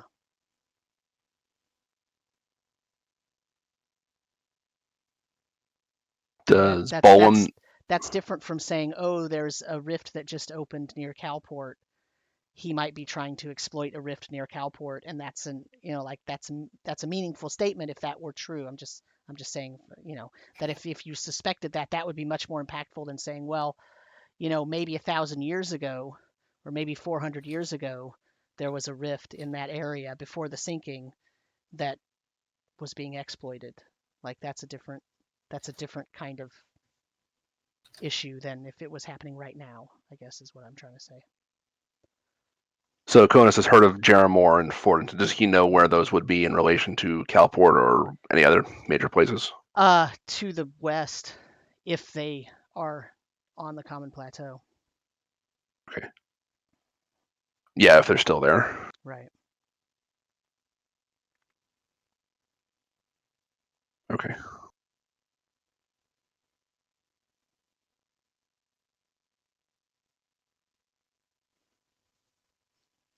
So, Axley, do you want to, do you have questions about the things that you... Okay, so the last thing I got was the Well of Capitalis. Yeah. So these things they're all linked together somehow, like maybe there's a process or a procedure that involves all of them? They are part of the equation, so they are related somehow, yes. You're not quite sure how. You don't know if they're related in location or if they're related in terms of first this has to happen, then this, then this, then this, right? You're not really sure about that yet because you haven't spent enough time to decode the entirety of the thing yet. Okay. In All fact, right. I think I'll. if you wanted to do that, that would probably take you days, but you might finish before you hit Kalport. Sure, I got nothing but time. And I'll bounce these things off of everyone else. I think we've heard of all of these things except the Palace of the Fated. I don't recall that. Well of Capitalis doesn't sound That's familiar. New one too. Yeah. Mm-hmm. And then who was Delencia again? Yeah, who was the second name? Delencia is the Queen of Souls. So when Ian Tarsis, when Olgrat told Imran about Ian Tarsis, here's what he said. He said Ian Tarsis was ages ago, in the olden times, in the reckoning of dwarves. Ian Tarsis was a dwarven king, and he was mean and selfish, and he was tyrannical. They teach their dwarven children of him nowadays in terms of his folly and how to not behave that way because it's bad. He made some very shameful decisions. He was guilty of many sins. He betrayed the All-Father and the White Lady, which are basically the Mother God and the Father God for the dwarves. Because he sold children into slavery in order to help Aeoliath, the first dragon, right? Aeoliath's children is the race of dragonborn that supposedly descend from the first dragon. Well, that's the race that got rid of the tieflings. And what Olgrat told you was King Ian Tarsis sold Delencia's children into slavery in order to help Aeoliath's children get rid of the tieflings. So Ian Tarsis was partly directly responsible for destroying an entire race of beings. And that's very distasteful to the dwarves because they're generally honorable and would not condone such actions, even if they don't like a particular race. They don't necessarily think that a sentient race should be destroyed. Now, Aeoliath's children actually redeemed themselves because during one of the Bane Wars, they were integral to defeating whatever demon was attacking at that time. But the dwarves, the way that they redeemed themselves is King Ian Tarsis and his entire clan were exiled and not ever again recorded in the history books of the dwarves. So There's no telling where they are now. Olgrat said to you that he's sure that they and any ancestors that were still alive had perished during the sinking. He was absolutely positive of it, but he couldn't tell you why, or he just told you that's what he thinks. And he also told you that one of the sayings that they tell their dwarvish children in the clan is, don't misbehave or Delencia will come and get you, as repayment for Ian Tarsis stealing her children. She'll come and steal our children.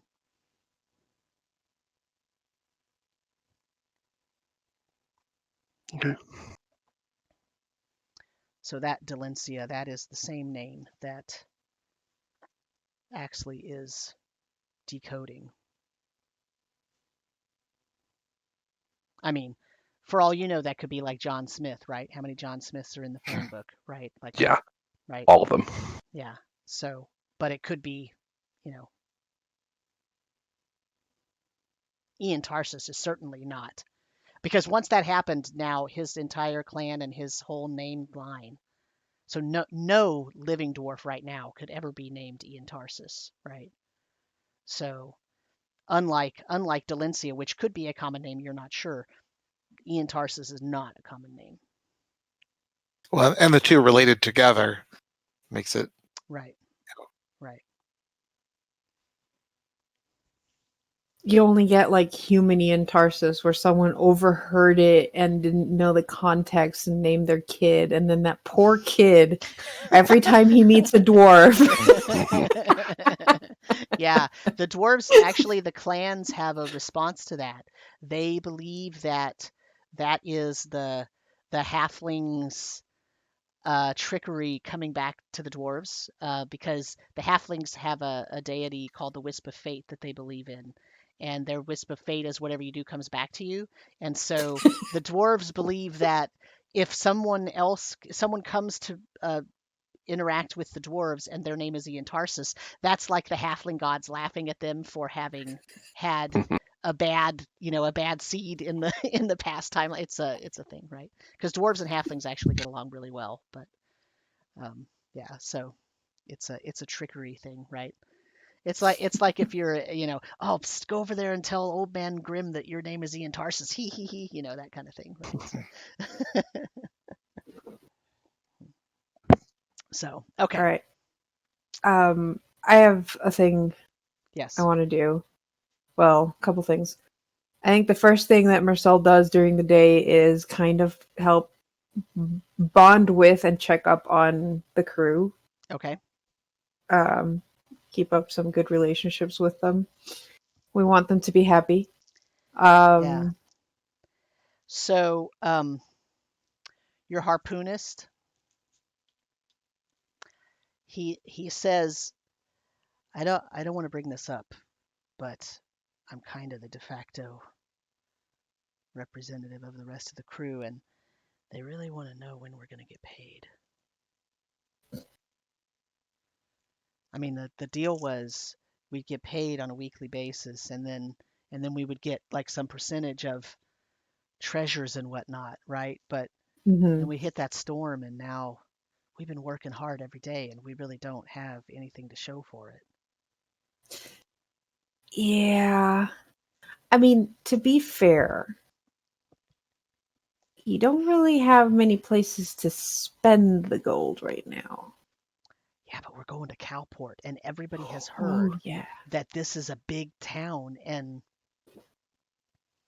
we're gonna go in there and not have anything to even buy some meat. Nah, I mean, obviously, like, you guys have to have some money to spend in Kalport, like all of it, probably.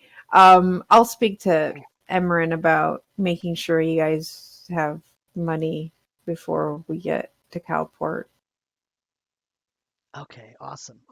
Also, we've been asking some questions too, and I don't know the answer, but so you know how whenever Emmerin's walking around, there's that green thing that's following her or on The her poker. or something. Yeah, that thing. Is it edible?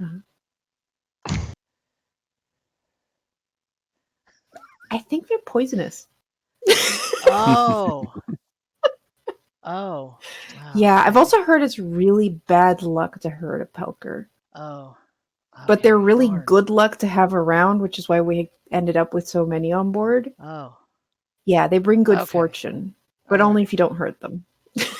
All right, I'll spread the word. Yeah, Okay. yeah. So like if you sleep and then you wake up and you have a Pelker on, that means that's great. You're gonna have a great day. Okay, excellent. All right. I'll spread the word. Yeah, you do that.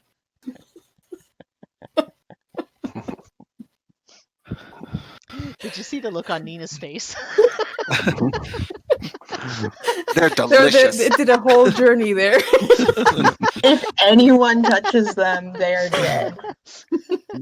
I knew. Well, like knew I this said, was it gonna brings be an bad issue. fortune if you hurt them. No. Where did these things? Why do we have so many of them? They just followed us on board. They They're like were I'm on the not Hawkeye complaining, Village. but dear Lord, we They have so many. Yeah, remember they were by your mom, right? When you went to Yeah. go talk to her and she was in her tent and the Haka had cut a little cat door, a little Pelker door into her Yeah. her little hut. And they were and every time you went back there were more of them there. And now that everybody's on board, like, and then when you talked to her that time, they started, coming around you and hugging you. So yeah. Yeah. They just Again. bonded and followed us. They're probably now like I imagine them like bunnies. They're just reproducing at extreme rates under the ship. We're gonna sink from Pelker overload. Yeah, they're like triples. Yes. So the issue we're gonna run into, aren't they like really expensive? Like for their fur, like isn't their fur really expensive? Yeah. Yes. We're going to get That's to an issue. Kalport, and it's going to be like, they're going to find that out. They're going to find out two things. One, Pelker fur is expensive. And two, we don't have money to pay them.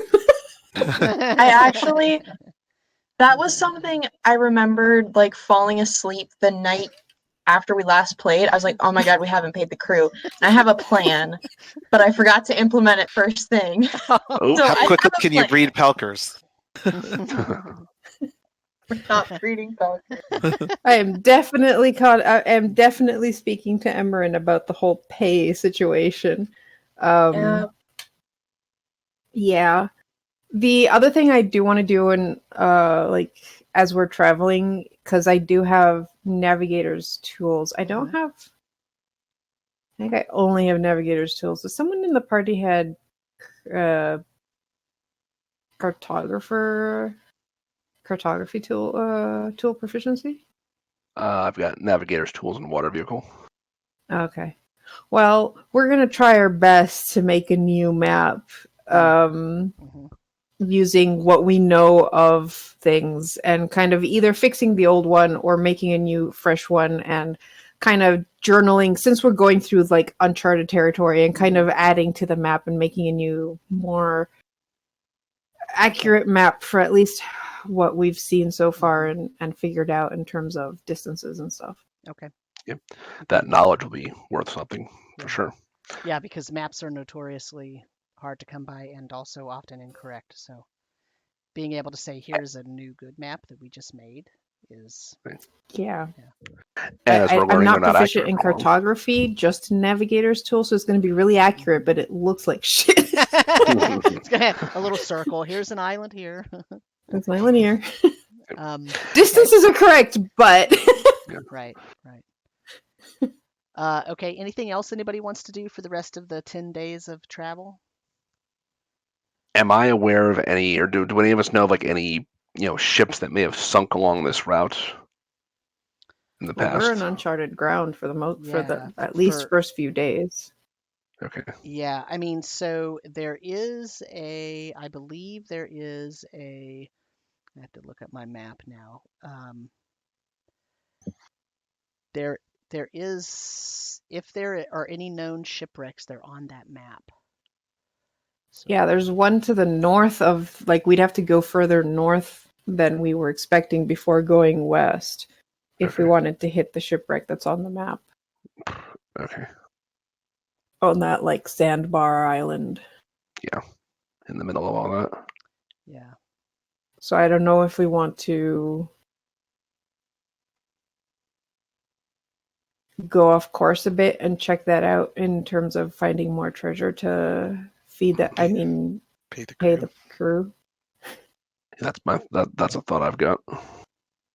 Yeah, so that area that is there has a shipwreck in that little bay area, but that island looks like it's marked as all desert or sand, and there is also a ruin there. Might be worth exploring. I don't know of our timetable though. Have we haven't run into the other ship. Emrin, have you been in contact with your father to figure out how they're doing? Not relatively recently, but I can. So, Yeah, like, I send a because my suggestion would be once we reach that kind of area where we'd have to like deviate, contact them, see if they've actually reached Kalport and how things are going. Did Konos tell everybody about the fact that Bolam was like telling him to go to Kalport as fast as possible? I would have shared that, yeah. Because here's the thing. The ship that we like never did anything with, because we had those 11 amethyst gems that were worth 20 to 25. And I don't have it written down because my notes are kind of crappy during the first few sessions because I was learning how to take notes. But I don't think we ever did anything with it because we got the dock fee waived. So we didn't have to pay anything for the dock fee, the registration, or the watch. Eventually, we kind of found out that amethysts were kind of important for the whole things we were investigating, and I think that's part of the reason why we never touched those amethysts. They've been our like backup, but we haven't really used them. Yeah, we were there was that night we were going to try to sell them along with some of the gunpowder, but then that's when that's when other things happened went instead. Down. We have those. And I have diamond dust. I have 300 gold worth of diamond dust, and we have 75 gold pieces from just the stuff we found on the ship. So total, I think we have enough to get by for the. Yeah, we might not have anything left over for ourselves for now. Right. But yeah, if it comes down to it, I'm pretty sure we can liquidate our funds. Heck, we might even be able to sell some of those books to the Kalport library. Some of them might be expensive. Yeah. If it comes to it, we can always sell the Pelkers. We're not. The Pelkers stay on the ship, except for the one that lives in my hood. That one can come. But everybody else, ship. And there is a Pelker that lives in the hood of my book. I haven't decided on a name. So, do you think, as captain and so on and so forth, that we should not deviate and go directly to Kalport? That's my gut instinct at this point, is to just get there ASAP. I can send a quick message to my dad and see where they are, and if they've reached Kalport and everything seems fine, we can check in again, and if everything seems fine, we can maybe deviate. But sure. Yeah, I mean, who knows? I say we Maybe play it cautious. We'll find out what we need to find on that island. I mean, it happened with the Haka place, right? Maybe there's another howler in those ruins. Do we know how many howlers are out there? There were what, 8 or 9 total? Oh, 9.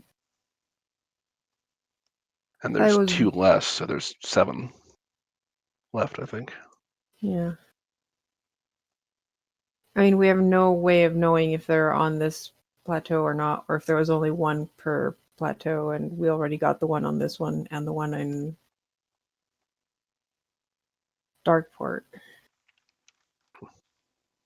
But I'm just saying we might find interesting stuff that might be relevant to saving the plateau. Yeah. Or we might not, and it's just a bunch of old ruins, and there's nothing there but dangers that we have to kill and lose time. There's always a risk. Always that risk. But I send a message to my dad. Okay. And what do you say? Hi, Dad. Just checking in. Have you reached Kalport yet? And are you doing okay? We're on our way, doing fine.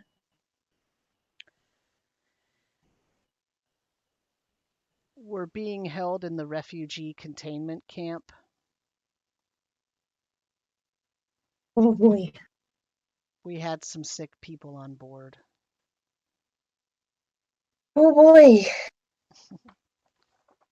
All right.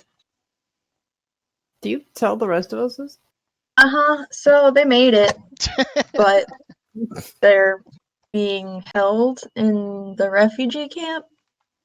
Hold on. So they got like a camp made specially for them, or are you implying that they had more refugees from different places? I don't know. I'm kind of thinking the latter of the two. I feel like a lot of people are starting to take action and leave places. Because we even saw it on the Haka Island, like the Blue Goblins were everywhere. They were going to do the same thing that I'm assuming happened in Tenacast. Trust and that's my other campaign. Everything's blurring. Yeah, and they're sick. A very general term. Well, actually, you know what? You knew that there was a sick person on board. I mean, we knew Lucanius was there, but he said sick people, right? Yes. Do you think Lucanius like spread the crab sickness? I don't know if he spread it necessarily, because I feel like it just pops up. I didn't get that impression from Shark Master.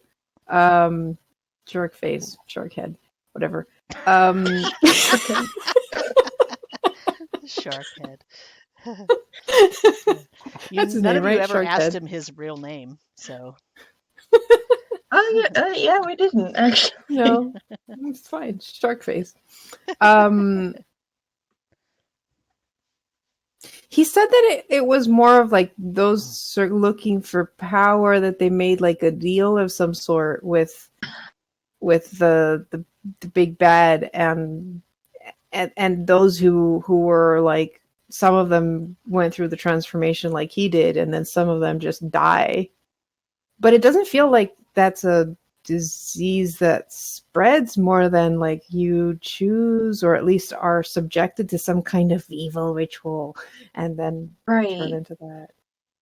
Because I kind of feel like, I almost feel like there's an offer, and that you are offered great powers or this happened. And right. But we got conflicting information, because the Blue Goblins that we spoke to said that people who are resistant turned into crabs. Ace was saying that his people weren't resistant, that they wanted the power, and they still were dying.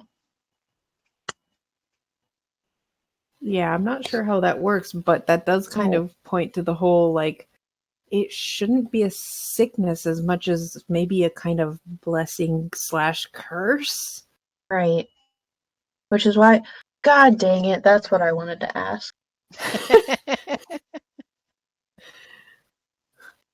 Though I guess if it was a curse, you could remove it, like you remove the curse on. I know. That was my other question that I was debating, and I couldn't remember what it was because I didn't write it down.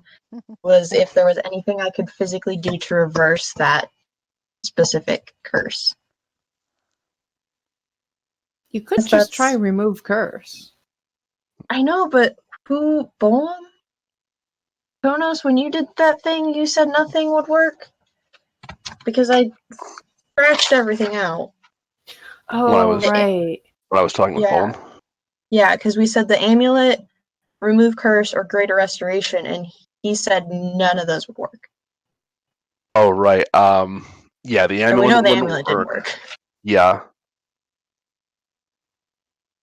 Yeah, I mean, it really said, that didn't seem that we had means in our possession at the time to Right. reverse that all.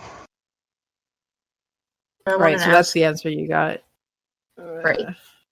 I mean, maybe a remove curse can stop it for a while at least. Maybe try and like save the Yeah. first mate. Wasn't the first mate also sick? Was starting to, yeah. He's not as far along as the others, at least. We Maybe- should also, check in with Sharpie to see how the rest of his crew is holding up and see if they're getting worse as Yeah, well. why don't we do that? Why don't I just, I have some stuff prepped. Why don't I just try a few things? It probably won't turn anything into zombies.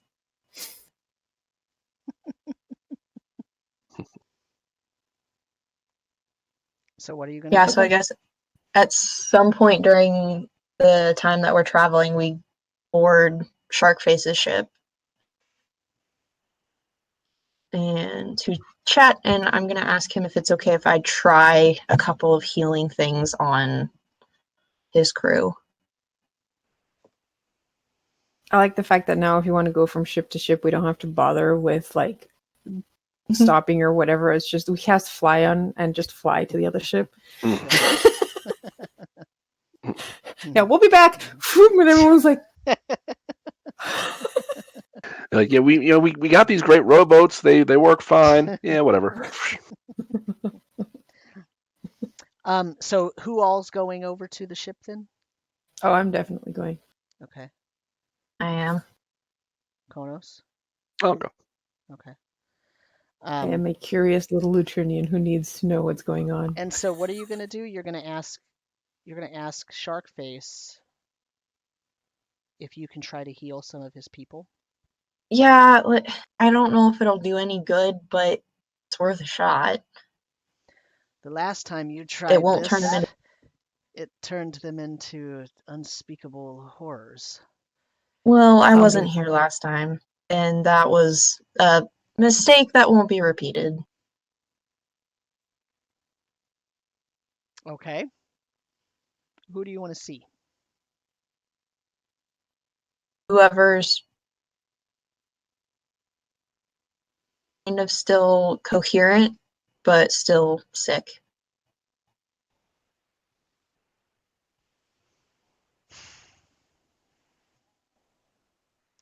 Well, you might as well just go down below and pick somebody. They're Sure. all about the same.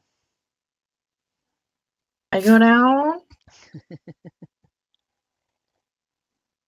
Kind of same scenario. So most of them are blue goblins, but remember Azanana is there. Yeah, is he? Okay. He's he hasn't gone through any transformation, but he is sick. Okay.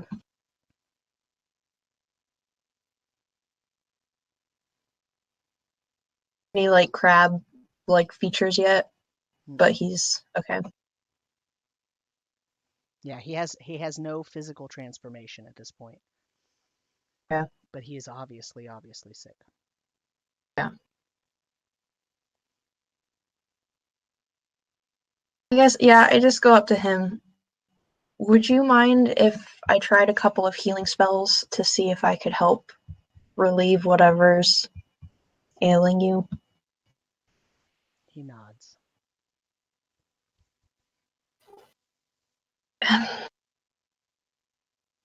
Yeah, I'll try remove curse and see if it does anything.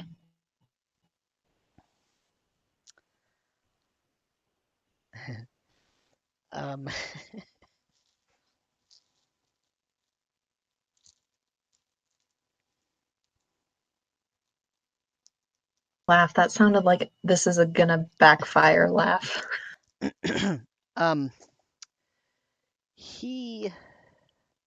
I gotta find something. Hold on.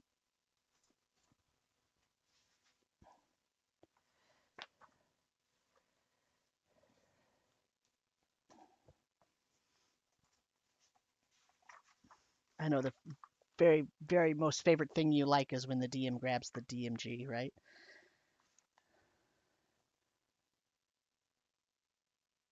I mean, we got a lot of stuff to throw at you today.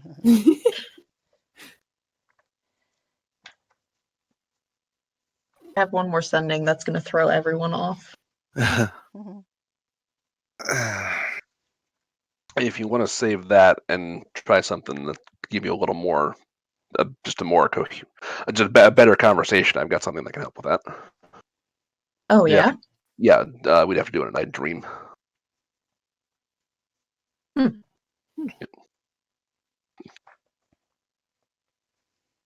I mean, there's no word limit with that. It's basically like you and whoever you're talking to are basically sharing the same dream with each other. Interesting. Huh. So Azanana starts going into convulsions for a few seconds, and then he stops, and he's basically passed out.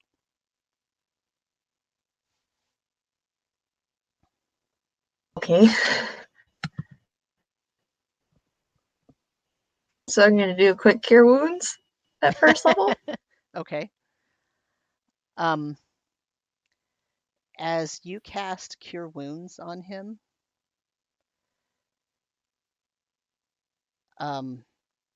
he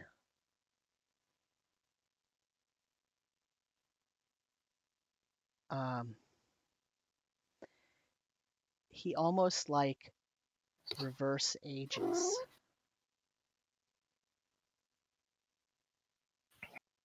So, he was this really furry founder creature, right? And he had all this really bushy fur, and then he kind of just, as if he de-aged about 3 years, which is a long time in founder time. They're kind of like Lutrinians. They don't live very long. And then he wakes up.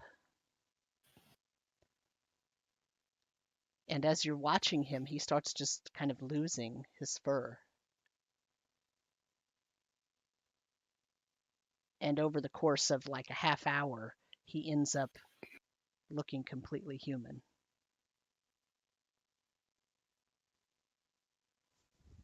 Oh.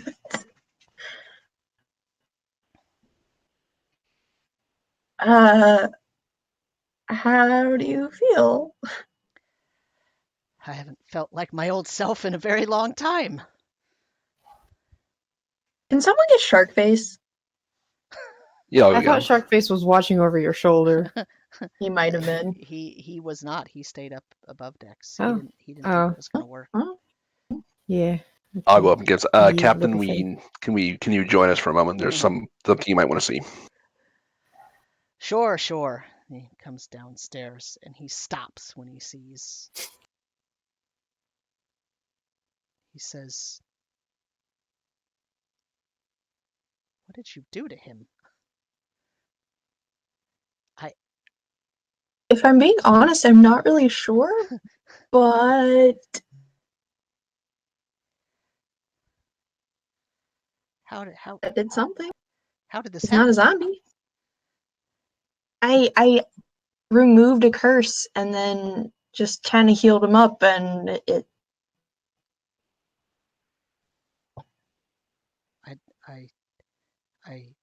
Can you do it to the others? I mean, within reason, sure. Just to double check, this is how he normally appeared. I haven't seen him in human form in 2 years. Wait, so he was human to begin with? Yes. Yeah. What? Okay. How did things change? Well, he went through the transformation and he turned into that thing.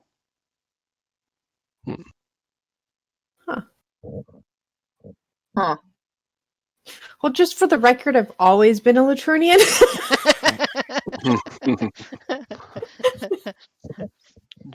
I go over to one of the ones that's more crab-like. Okay. That's pretty far into the crab transformation. Mm-hmm. I do the same thing. I cast a remove curse and cure wounds. Okay.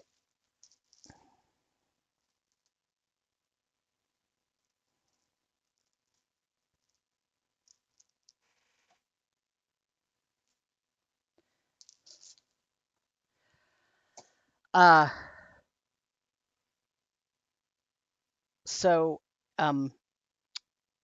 he dies. God dang it.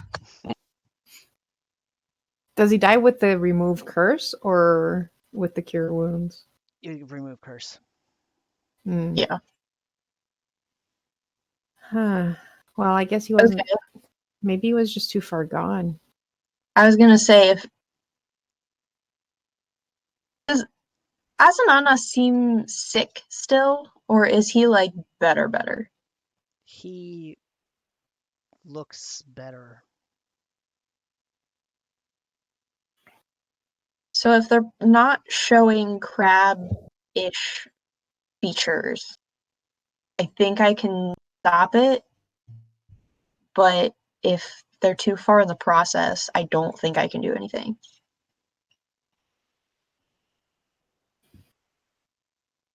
So with Sharkface's permission, I'm going to try it again.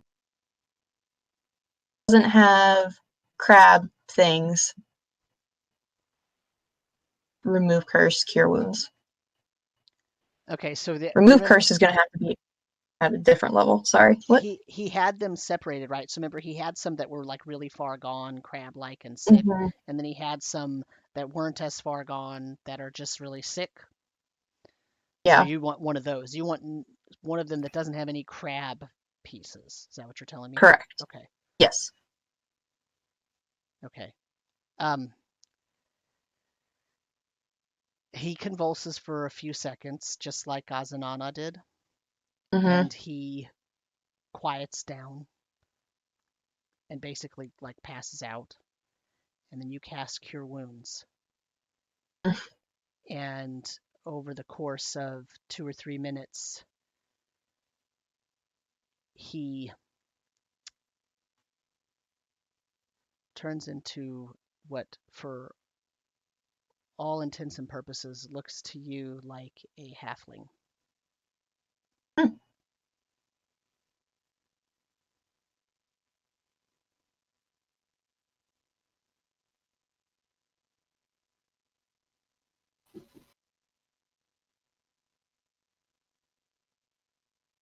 Ta-da.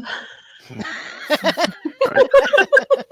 like, don't even know what this means for the story. What is happening? It just seems like, before they've reached a certain point, it seems like you can change them back. Well, this is concerning because you have seen blue goblins growing and incubating in eggs. Right. And this thing turned into a halfling. Right. Hmm. And we literally slaughtered an entire island of them. Oops. So these things all look like they all look like blue goblins when they're under But the they're effect of the curse. actually normal people. So when this goblin sort of comes to, because he was kind of knocked out, and then he did the transformation, he looks around and he like stretches back and he like sort of, who are you? Where am I? What are you doing? What is this place? Sorry. You're safe. You're fine. Do you know Sharkface? Captain? Of a ship?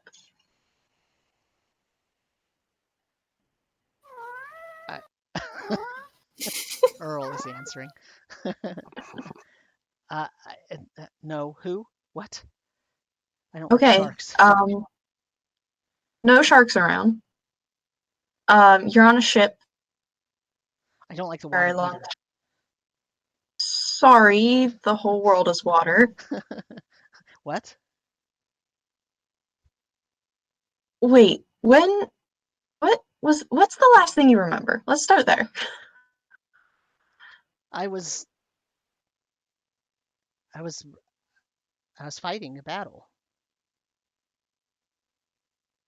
Where and what battle? Well, With whom? with my cousins. We were fighting on the Genic Plains. We were fighting, and I died, I guess, or something. It was. I remember getting cut. What? Where am I? We're just as confused as you are, quite honestly. What year do you think it is? Huh? What Hi. year is it? It's the year of the sword. What do you mean? What year is it? Numbers.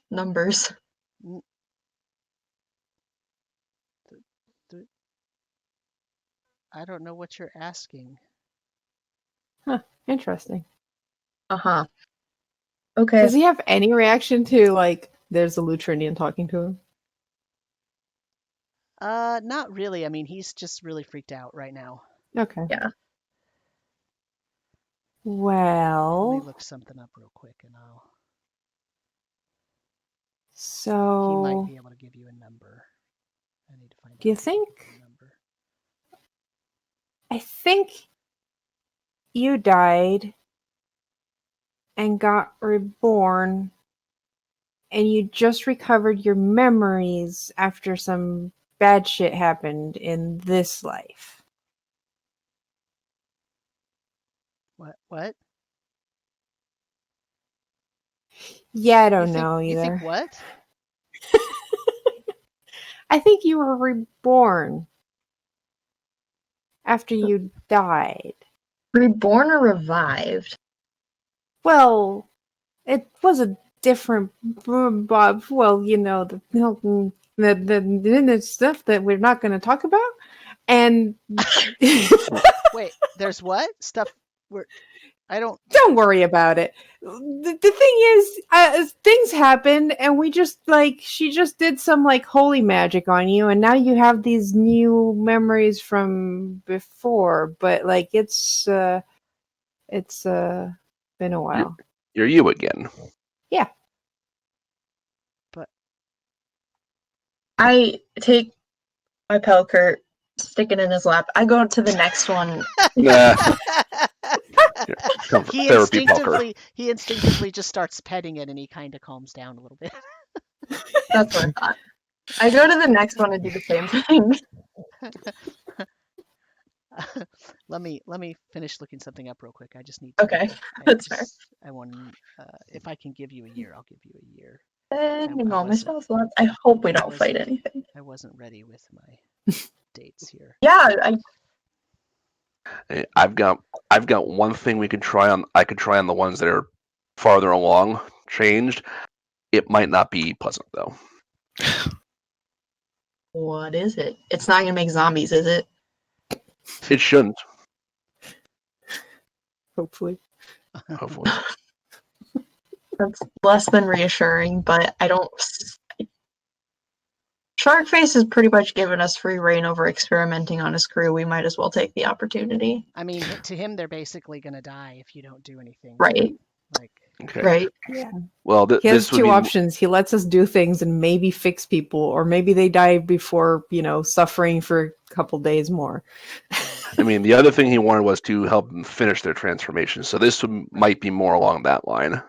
So Okay, so basically, I would polymorph one of them. he tells you that it is in year terms. So let go back, pretend like I had this answer ready when you asked. It Sure. is 76 AB, the year of the blade. Oh. Oh, buddy.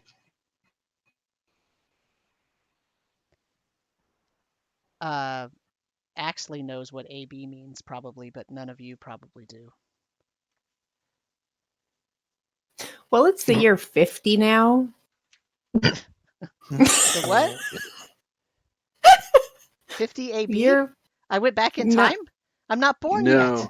no, 50 PS post syncing. Post what? Sinking. Sinking.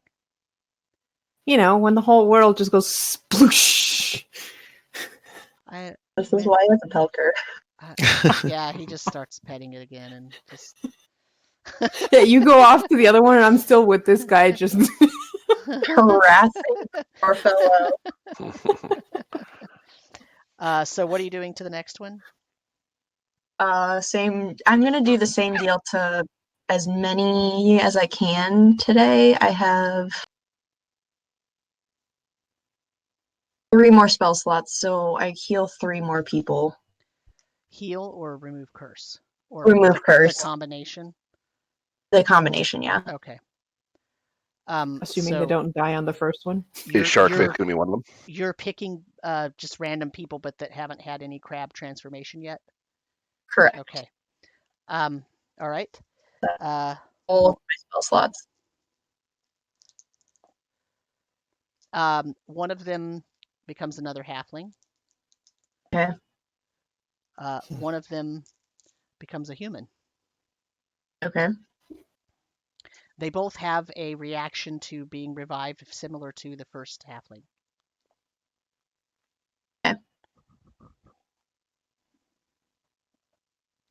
At this point, I'm just so fascinated that I go to each one and in turn and go, "What year is it?"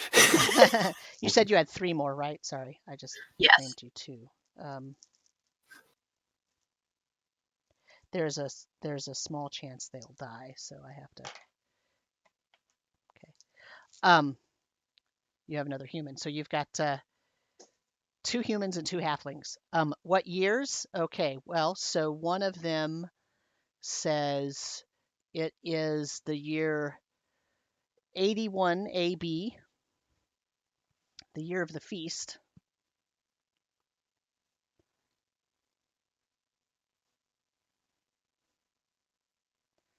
One of them says 29 AE, the year of the veil.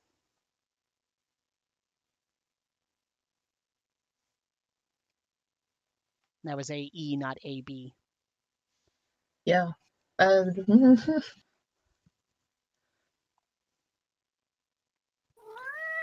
And one of them says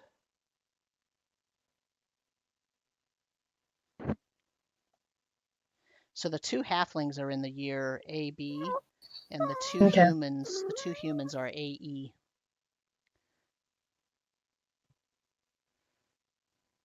And they're all their last memories of being in a battle and dying. Their last memories are, being some dangerous situation, and they don't really remember the dying part. Do any of them know each other? No. No, they're all from different years. They're from different years and different places, you gather. All right. Sounds like there's some necromancy at work. All right. So he's like pulling souls and turning them into, or at least populating his goblins with souls that used to exist. Do we? Oh, this is out of character question. What's the setting's take on the whole like reincarnation? Is that a thing that they believe in? So some races do, some ancestries do believe that their spirits of their ancestors are reincarnated. Often it has to do with their belief that there are souls that are reborn into new generations. So, the dwarves are very prophecy driven. So for them, they'll say something like, there was a hero that did some great activity, and when that person died, they got to live a long time, but when they died, their soul would go to the soul spire, and eventually they would, when another dwarven child is born in the future at some unknown point, they might also have a piece of that soul, so they would become a great hero of that next generation in the future. Didn't we hear about the Soul Spire being in the Threefold Lake? Mm-hmm.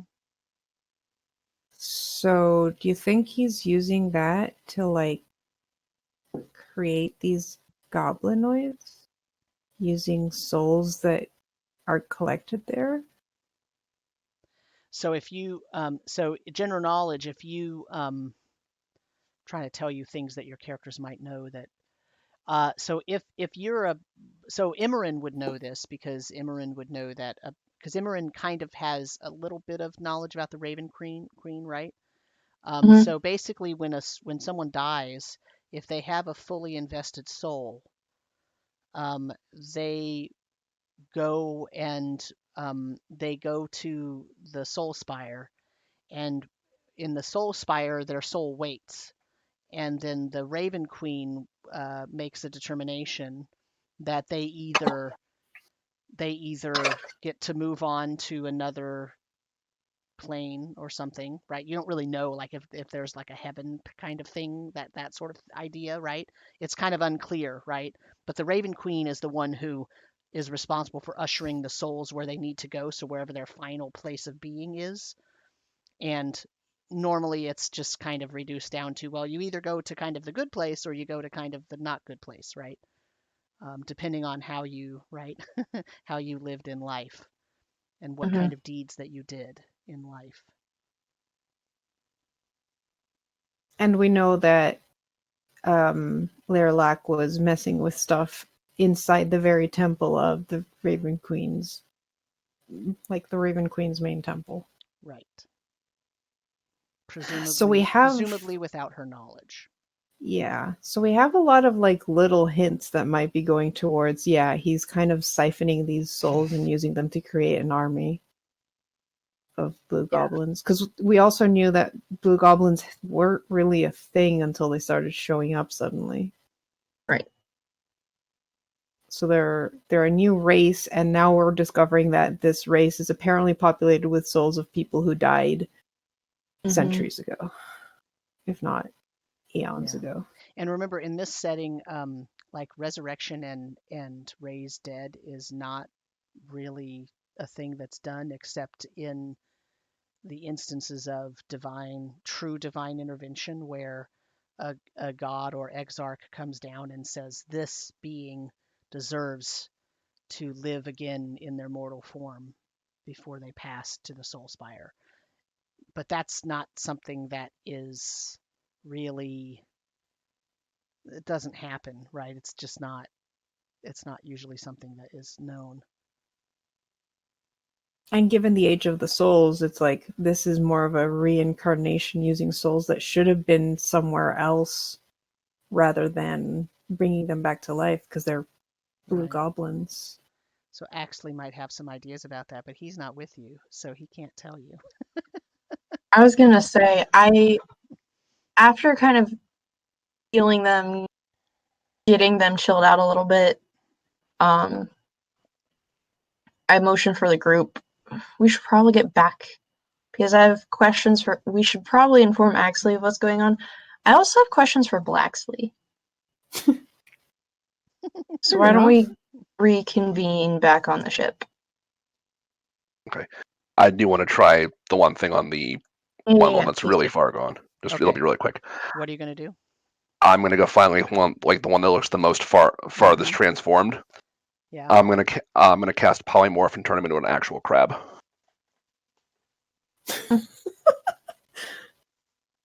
Polymorphing him into an actual crab. Yeah. Or whatever most resembles like the transformation.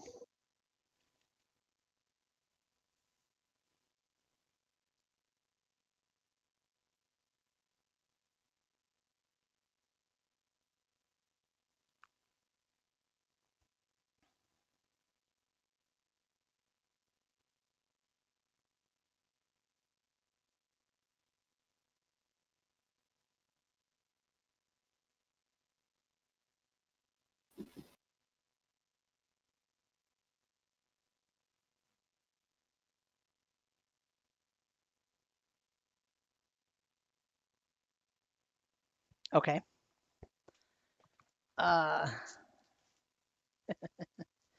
What's your spell save DC? Okay. High. It's pretty high. It's like 16, 17. Never mind. I rolled a 5. okay. Definitely It's higher like, than I think that. it's like a So 17. So. did you want to transform it into a specific type of crab, or what are your thoughts on this? What do you? I need to have a clear vision of what you're trying to turn it into. Okay. So you're making me contemplate the horrible choice I've made. Okay. I mean, I would Konos would look at him and this creature and see, like, just try to suss out, like, what is he most closely, what kind of sea creature he most closely resembles, and then that's what he's trying to picture. Okay. Ideally, something that can breathe air and water. Okay. You cast polymorph, and it turns into a crab about this big, like Okay. about a foot across. Okay. And it's like backing up. You know how crabs kind of skitter, Yep. trying to like get out Get of away. the sunlight and get away from people. It kind of goes under the under the blankets that were on the, Yeah. Does it start Okay. foaming at the mouth? Nope. Ooh, I like the other ones. So I mean, this after like observing it for a couple minutes, I will end the spell and see if it changes back. It changes back to a half goblin, half crab thing and dies almost immediately. Okay. The stress. Oh dear. Okay, well, not doing that again. I mean, you put it out of its misery. It had a moment of brief respite from pain, and then.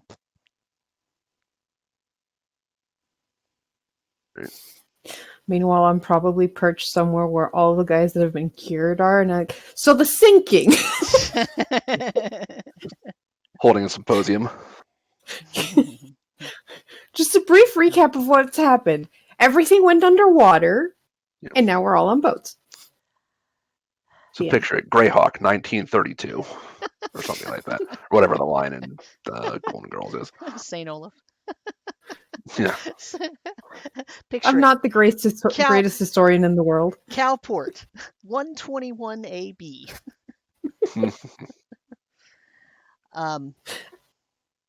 And considering my race is so short-lived, it's probably like, so centuries ago, 50 years ago.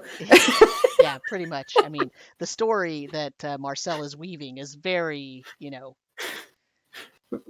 suspect. Yeah. The important part is everything's pretty much underwater. There's a bunch of islands, and we're heading towards one of the bigger ones. And I'm sure you'll be able to find whatever you need to learn there. I hope you know how to read. Do you guys know how to read? Where? One of the humans asks you, where are we going? Kalport. Oh, thank goodness. Kalport. Oh, you're familiar with Kalport. High five. The first halfling says, I know Kalport. We're going there. Excellent. I didn't realize we were on the Kalport Lake. I didn't realize we were on Lake Kalrot. We'll be there in no time. It's fine. So I'm not used to seeing the shore, though, on each side, but I guess whatever. No. Yeah. No, no dear. No, dear. Kalport Island. Kalport survived the sinking because it was really high up in the mountains, I guess. Now it's a port. Have you been drinking? I think you've got some. What are you anyway? I'm a Lutrinian. A what? A Lutrinian. What's that? We're originally from the Blue Plateau. The who? I think I need a nap. Azanana, can you fill these people in? Sure. Do you want to take them back to your boat or leave them on this one? I mean, They were Well, kinda right now your ship's true. been under control of the Haka, so I don't think these guys are going to be much use as crew, though. I think some of them even hate the water. I mean, they're gonna have to learn something, It's true. and they're gonna need someone. But this is not the world they knew. Someone to kind of show them the ropes. Okay, Like, I'll do my best. that would be great. And then You how? can't do worse than I've done. Probably correct. Would it be possible, just for time's sake, over the next couple of days, the ones that are not crab exhibiting? You want to try to transform all of those? Yeah, just over the span of a couple of days, spend a couple of on each of them. Okay.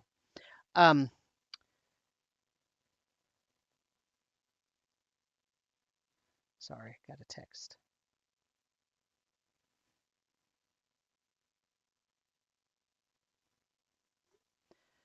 I hate autocorrect. I said I'm playing, I'll be done in an hour, but it changed it to Dove. I'll be Dove in an hour. Apparently you're Yeah. going to cast your transform spell on me. The- Okay, so you're gonna try to come back for the next few days on the journey and transform anybody who hasn't gotten so far that they have crab parts.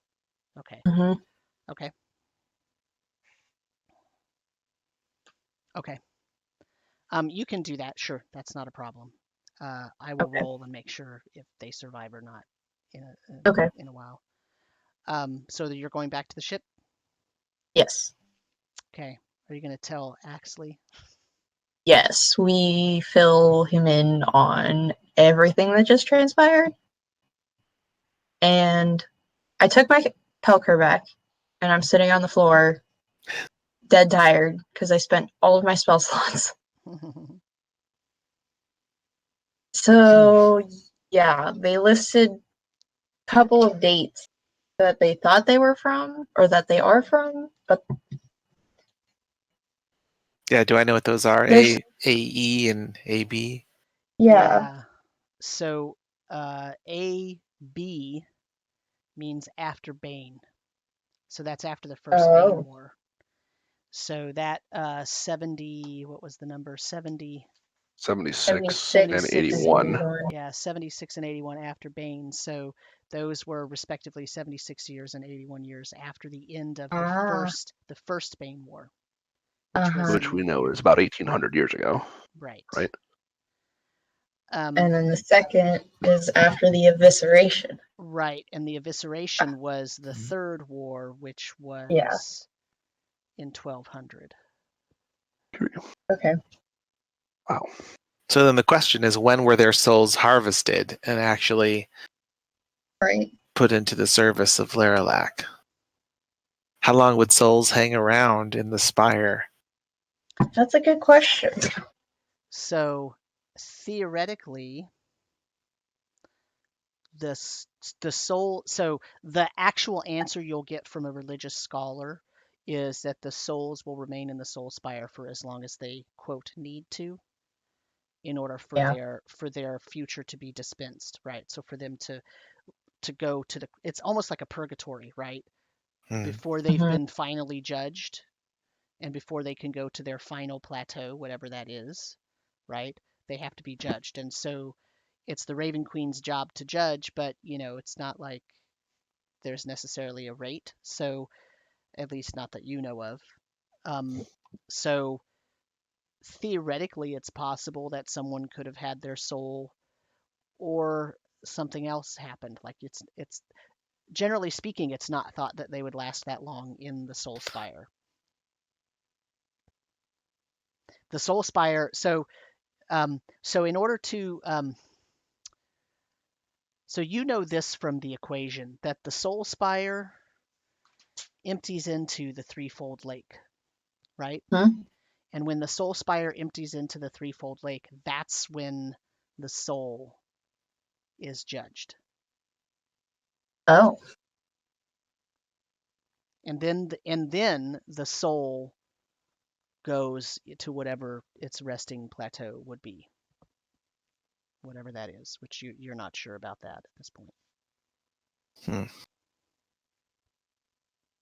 So by emptying it out all onto the material plane, they're kind of forcing these souls to reincarnate on the material plane. That's my thought. You're not really sure how the Palace of the Fated works into that, so like that's I don't even know what that is. Yeah, this is all guesswork, but so you can roll a religion check. Actually can roll a history check if you want to know about that Palace of the Fated. It's pretty high DC, but 5, and then I get a +2, so that's a 7. yeah, no. That's a natural 20. Oh, nice. Yeah. +1, so 21. The Palace of the Fated is the home of the Raven Queen. Oh. And so theoretically, if there's an indecision about which way to send that soul, it's possible she could take the soul to the Palace of the Fated, or some say that the souls, after being dumped into the threefold lake, they go to the Palace of the Fated for judgment to be. Like when they're in the soul spire, they can't leave the soul spire.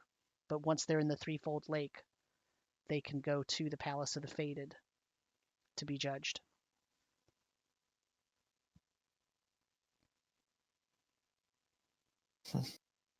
Actually, do you know where Blacksley is? I've been kind of in the room studying for a while. I haven't seen him lately.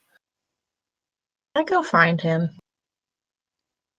Do you want me to ring him? Though he's probably inside the Curiosity, to be fair. He seems to like spending time in there. Yeah, I just kind of check around. I check the Curiosity and I check my quarters where my mom is. He was not in the Curiosity when Konos and Axley checked it out earlier that day, or the day before, or whatever. Yeah. He's with Rayla. Of course. That was going to be my other guess. I don't open the door, but I kind of lean in and try to hear what they're talking about. Roll a perception check.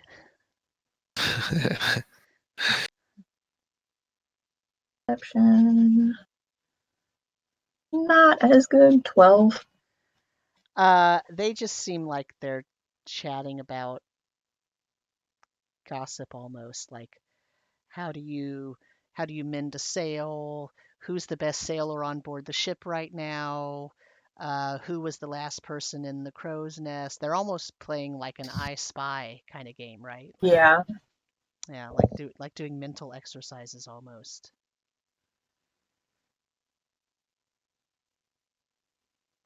Knock.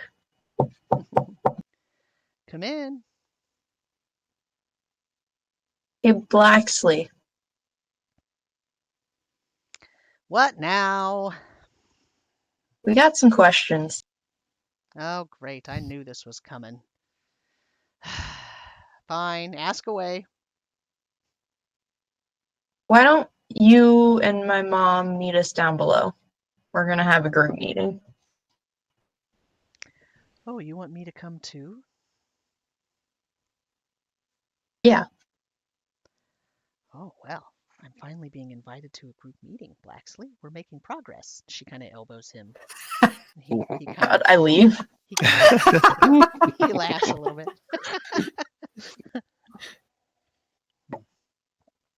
Where are you having this group meeting at?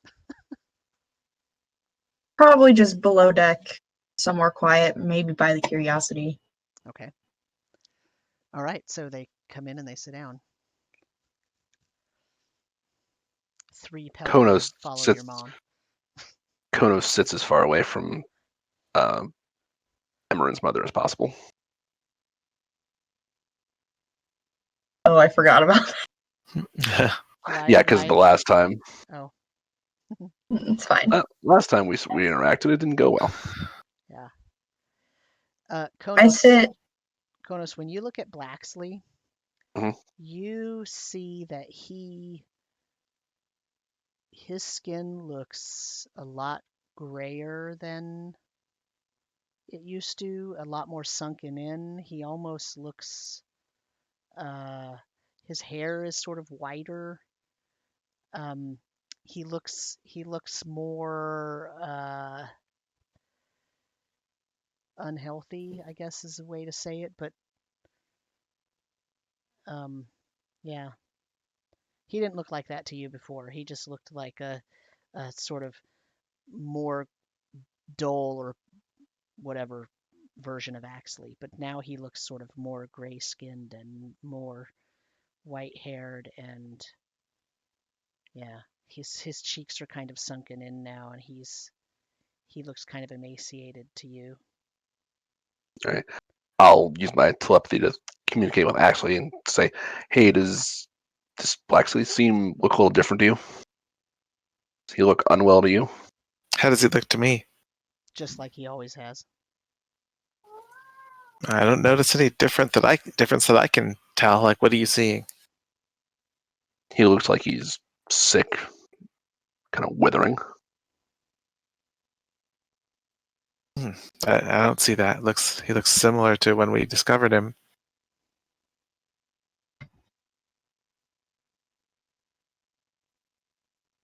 Interesting. I'll keep an eye on him. Are you seeing that through your coral eye? Am I? Is that what I'm seeing? Mm-hmm. Yes. Does anybody else look different through this thing? Nope.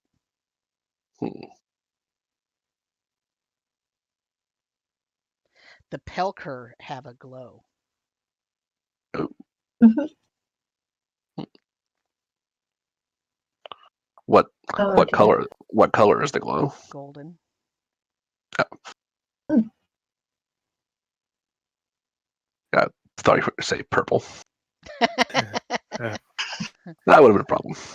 That would have been an issue.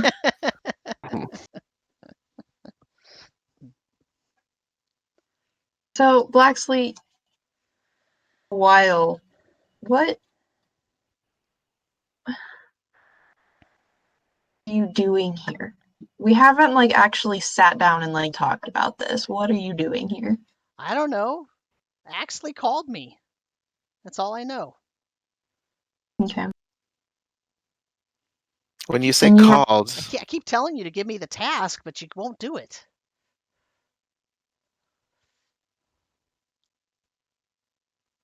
is there a task you're expecting? Do you know what it is? If I did, I wouldn't need you to tell me. I'd just go do it. Okay, but you say called you. Axley just introduced himself as you, and then you just decided to show up. Yeah, he called me.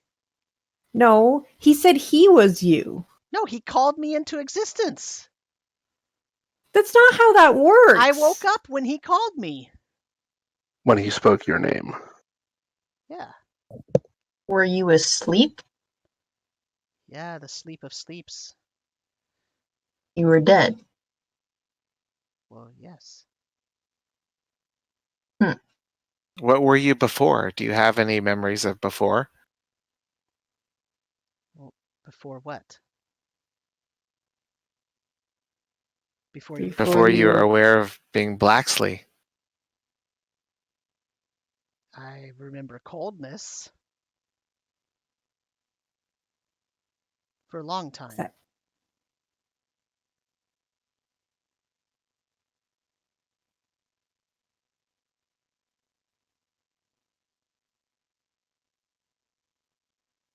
Visitors Guild. What was that? When was that? It is now. So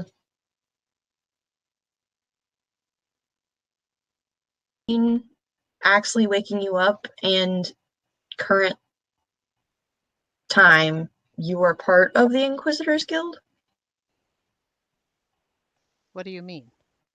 All I know is it's a thing that exists. Oh, you weren't a part of it.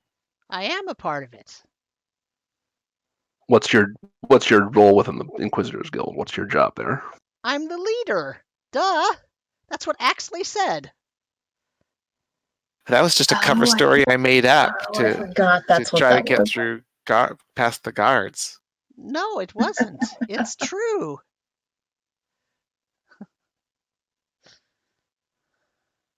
So you're saying that this made-up story that actually made up on the spot is now true because he said so? Yeah, I guess. I looked to actually. Mm. Are you some kind of god and you just forgot to tell us?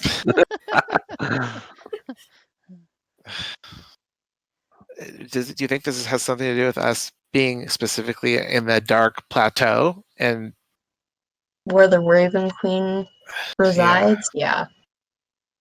Yeah. I mean, this seems kind of in the neighborhood of pulling souls out of That's their exactly what I'm limbo thinking. state. I and feel making like sorry, I didn't mean to interrupt. like summoning them forth and putting them into another form. Oh, I wasn't summoned like that. How were you? I was already summoned by the Queen. And I what was did just she waiting. So wait a minute. Do you have were you a kid? Yes. Of course Where did you grow up? I don't remember. What Probably year is it? somewhere with green hills and lots of underground homes. Green Hills. Probably a shire or something. In the Dark Plateau. No, of course not. Oh. You're weird. Then I died, and then I was set aside. And then Axley called me. So here I am. So the Raven Queen set you aside for a particular task. And when Axley called on you for a task, you showed up. Yes. Okay. That makes sense. But was Blacksley your real name, Chilling Quest? I don't know. All I know it's my name now. Okay. Do you remember how you died? Nah, doesn't really matter, does it? At this point. Probably better not to remember, to be fair.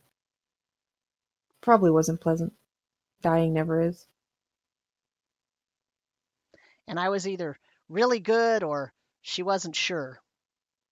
Because I got set aside. So I'm either so good I get picked for a task, or well, maybe it's unsure, it's unclear, so maybe I'll do a task. Prove myself. Mm. Are you feeling all right, by the way? Because you look a little unwell. No, I'm fine. This is how I always am. I don't age. Do I believe him?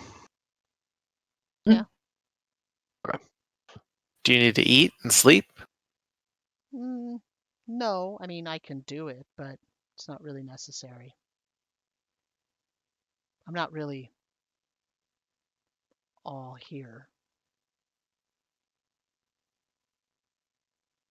Are you like some form of undead?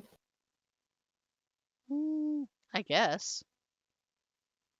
I don't really rot, so something preserves my body. I wasn't expecting that. Interesting. So, and you don't know why you're here? Not until I get my task. But we don't know what your task is either. I guess I have to figure it out. You don't currently have a task from the Raven Queen. If I did, I'd be doing it.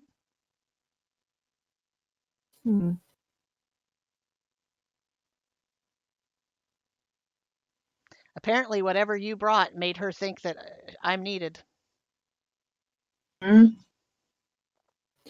I mean, to be fair, we've done some stuff. And from what we've been getting, like, recently, there seems to be some kind of issue with souls right now. And maybe that's why the Raven Queen sent someone to help us? I mean, she's also been, like, constantly watching us since then. And I just glance at wherever the frick the Raven is.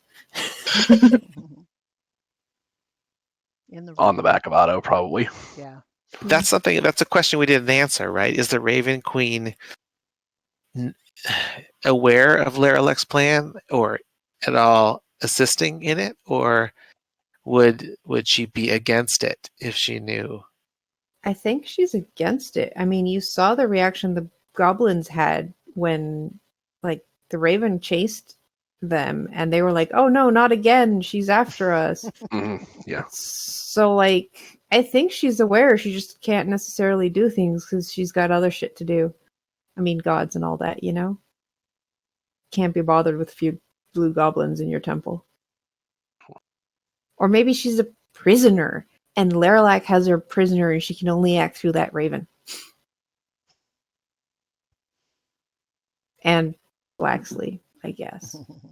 Yeah, maybe she's doing the little she can to try to undermine him. And I can't imagine she's very happy about what all is happening.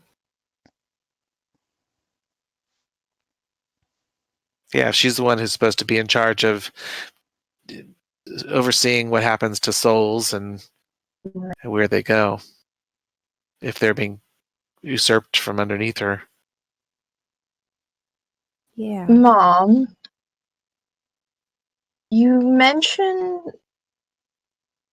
Black wanting to trap Goras. I did. Would it be possible that he has trapped the Raven Queen? I don't know, I suppose. I don't know how that works.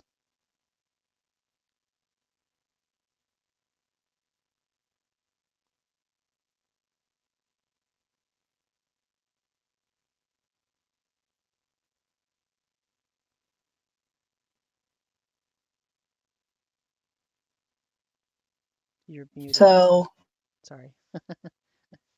We missed Oh. whatever you just said. We missed. oh, my audio's been funky because it's Okay. storming and I think my Wi-Fi is weird. Yeah. But, Yeah, it snowed here last night, so you know. Jeez. Yeah.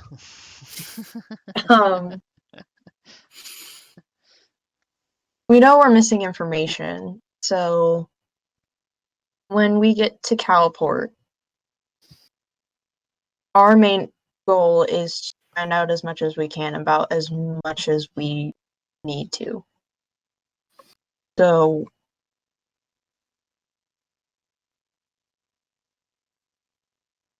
I mean, we can all take parts of the library and just scour the library, but maybe Blacksley would be a good person to ask locals, give him an assignment, ask about who's been through, what's been happening, just get general information about the state of Kalport, because we know if they have refugee camps already, things are getting bad fast. So maybe he could be a good person to kind of scout around for information. We could also have him ask a question in the Book of Proofs and see what name comes up. Yeah, that's a good idea. That would be interesting. I don't might know be if able it's... to at least find out maybe his, like, name before he died. Yeah. Or not, because I'm pretty sure. Anyways, continue. Pretty sure what? Go ahead.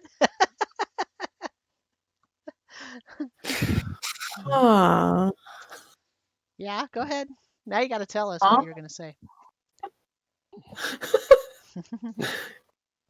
No, Marcel just climbs up suddenly. He's like, holy shit.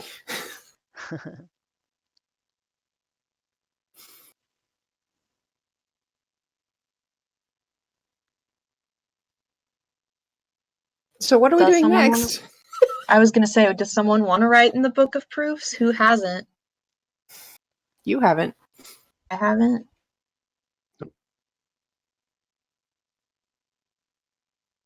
Okay, what do I write? So you don't want Blacksley to write in it? Or what does Blacksley write? Either way, I don't really care.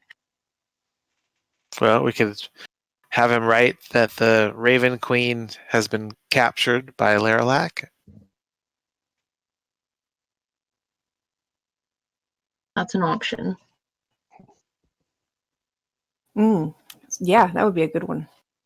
Especially if we have Chilling Quest do it. Yeah.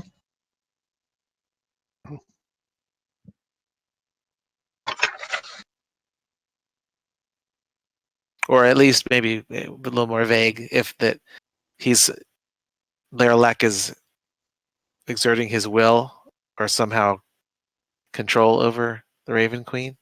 Because capture might not be the literal truth. Right. What about Laralac stole control of souls from the Raven Queen? That would be interesting. Stolen her powers somehow. But we also don't know if Laralac is like the true mastermind behind all of it. That's true. It might be that thing he's reporting to. Well, we don't have a name for that thing. Sure you do. Right. We do? Mm-hmm. Konos? I'm looking. Take a look at the very first major piece of information you got. What was the very first major piece of information that you got? Going back how far? Like first session? In the third session, maybe. First session where you were all together. Are we talking about Ian Tarsis at this point? Nope. I'm thinking like all the gibberish, like the well of Hasid, seek the well of Hasid, all that stuff. With all the numbers on it. Remember what they used to say to you? They used to say, "Shamasa, show us your bounty." Shamasa, show us your bounty. Yeah. And then where's Shamasa on that ritual description? Where is Shamasa? Literally everywhere. Yeah, but what's always after Hexeat. Right. Well, the well of Hexeat Shamasa Hasit. Yeah. The well of Hasit. What about it? We know that we're figuring the well of Hasit is an actual place. That's where Laralac is, as well as the lead howler. So do you think it's called Well of Hasit because the howler is called Hasit? Or is it just Shamasa Hasit is the name?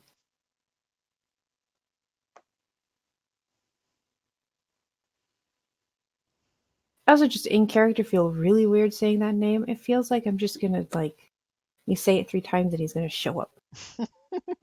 Fair. It's not Candyman. It's not Beetlejuice. To be fair, it's 5 times in the chant, so yeah, not 3 times. So just don't say it 5 times.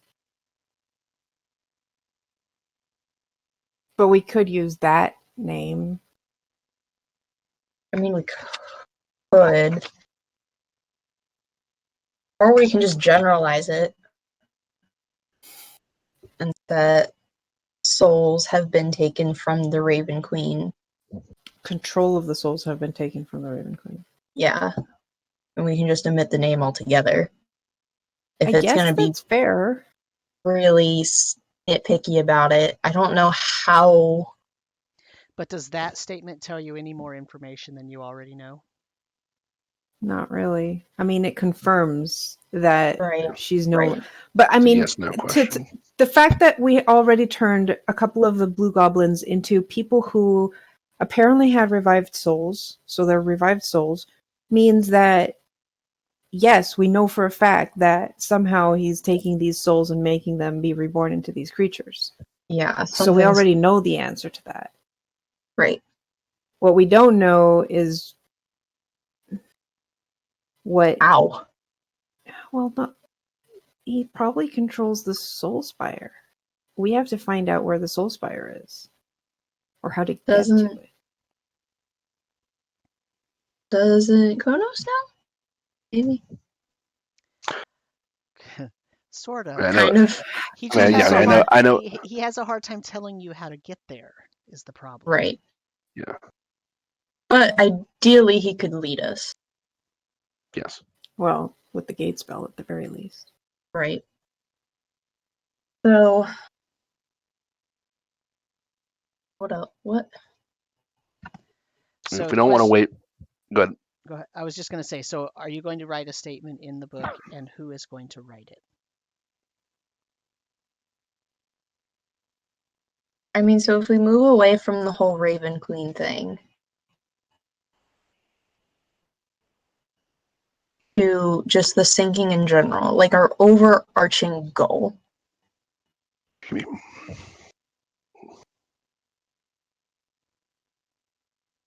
Because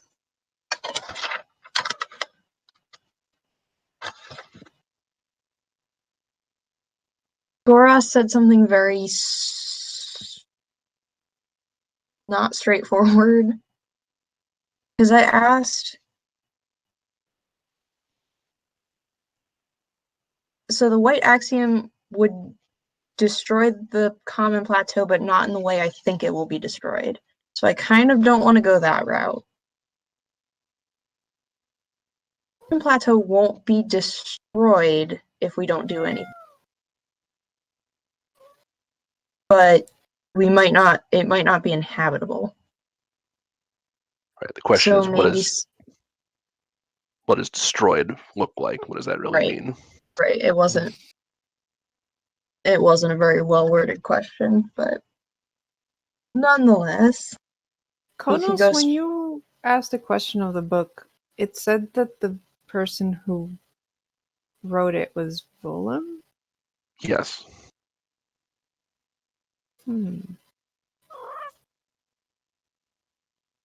Hey, Bolum, really quick, why did your name appear when I wrote in the Book of Proofs?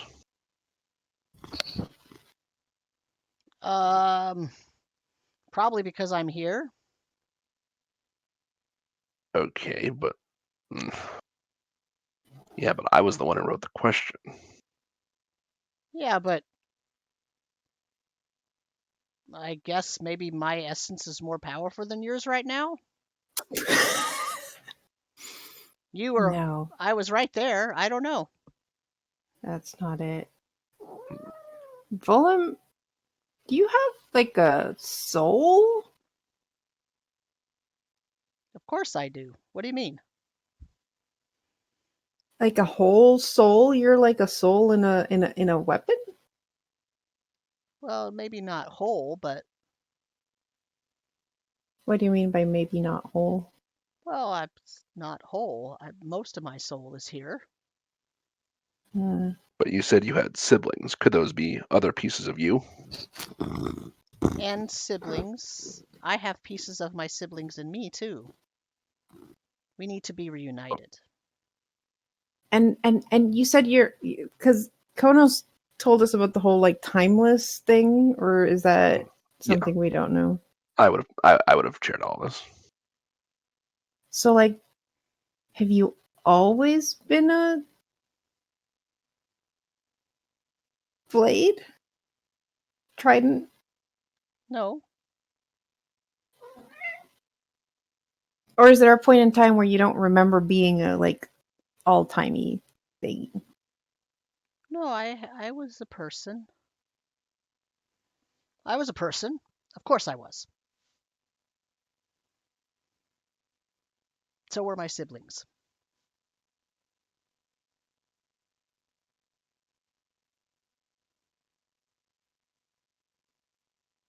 Can the same soul be in like two places at once?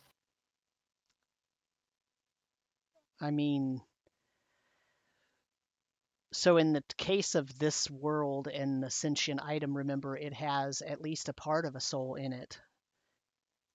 And probably only one of the areas where this, so Bolum is active. He's not active in two places at once. He's only active in the trident. But part of his soul could be in another place, which is why he says his soul is not complete. It's not whole. He's got fragments of other souls bound with him. Right, his siblings. This So, is getting what very if metaphysical. Konos's soul is also Volum? And that's why the book says that Konos is Volum. Because that's like the true nature of his soul. Wait, you're saying I'm a part of this or it's a part of me? Yeah.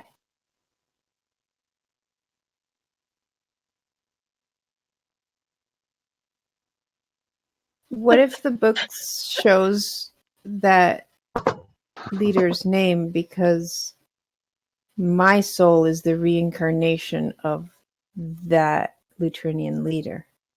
And that's why the sword works for me.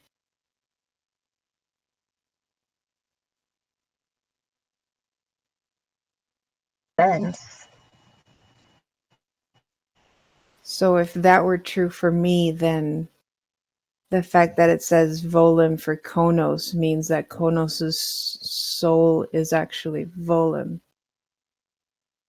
Like maybe it shows the first name of that soul's like life. But I had a mortal life and then I died. Along with my brothers and sisters. Because of that bastard. Which one? So many names. King Ian Tarsus.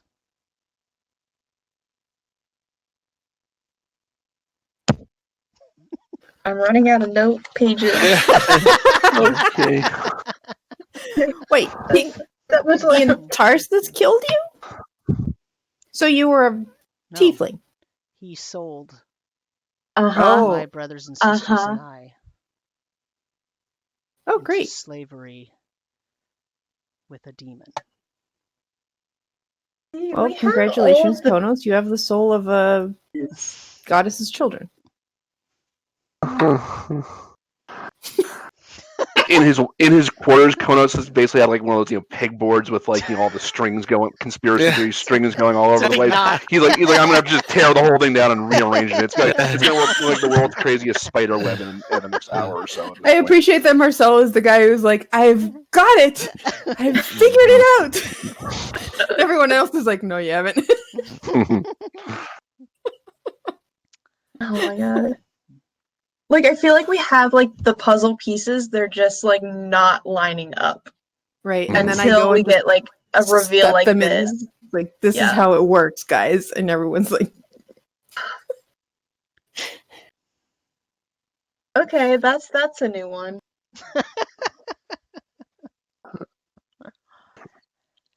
So now what question do you want to put in the book? Right? Oh, jeez. All of them. Oh, God. I have a question for the book that we could do. Konos' soul is Volum. Well, let's make sure we spell it right, first of all. Good. Or somehow, Konos and Volum are the same soul. I'll try writing something. Wait, do you want to write it, or do you want to have Blacksley write it? We could have Blacksley right here. Well, what's the larger? I mean, we don't want to zero in too far, right? We want to try to answer one of our larger pivotal questions. Yeah, I'm not sure how this is like finding staring one of that those out. big 3D puzzles and just getting a migraine. Yeah. Right. See, this is why infinite knowledge is a temptation. You get so focused on that things like that. It's like everything else just gets obscured. Mm-hmm. Yeah, I mean, big things would be like, do we want to try to narrow down or rule out that the coral needs to be returned to the lake to?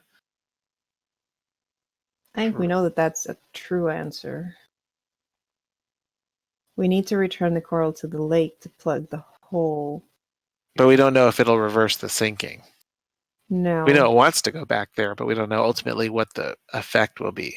Does that help us in our objective, or is that just something that it wants? I mean, it helps me.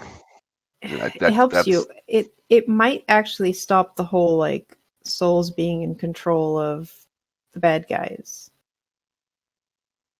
I thought it was a very literal, like the water's flowing out, and that's why we have so much water in the main plane. But apparently, it was more of a like sea, like it's not water, it's souls. No, that part's true too. Okay. All right, so it's both. Well, I guess based souls on need... what Konos read about the Blue Gate and it becoming a rift, right, and possibly being exploded. So it's a mix of both, like water to hold the souls, kind of deal. Well, now you're just conflating. Yeah. The threefold lake is a lake of souls. Yeah. But it also is the location of the spire, which is the focal point of the souls the spire after pours death into it, right? Yeah, and we but know the thing that that's... the spire is pouring into the threefold lake is souls, not water. Right. Well, and the spire is the realm of the Raven Queen, who we know is somehow, if not doing it voluntarily. I mean, his lair was underneath her temple. Or one of his lairs. Yeah, her temple. So there's a reason for that. Either that's how he infiltrated and then controlled her from there, or he was allowed to operate from there. Question then. So, story. Delencia was the Queen of Souls. Is that the dwarven name for the Raven Queen, or are those two different deities? No, that's two different people. Delencia, the Queen of Souls. That's what they call her. Right. But that's... And then the Raven Queen she's not necessarily a deity, right? That's just what they refer to her as. Oh, okay. The Raven Queen is definitely a deity. Okay.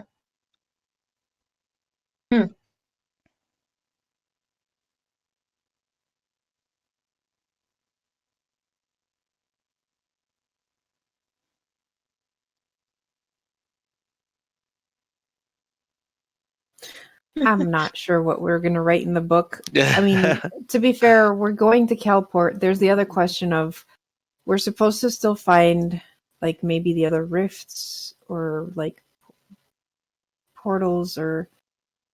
We found one in the mud temple, and we've dealt with it. Right. What if we tried, like, aiming our next thing at the book to narrow down where the others are?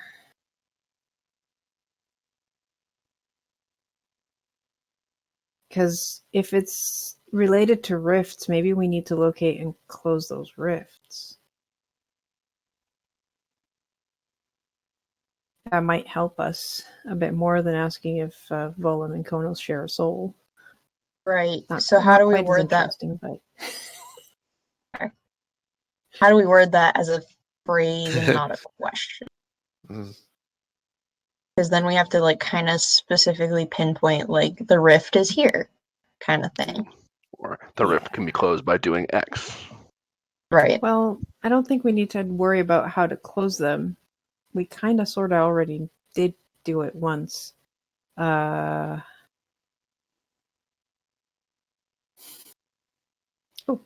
what if we say that one of the rifts is on that island with all the ruins and stuff?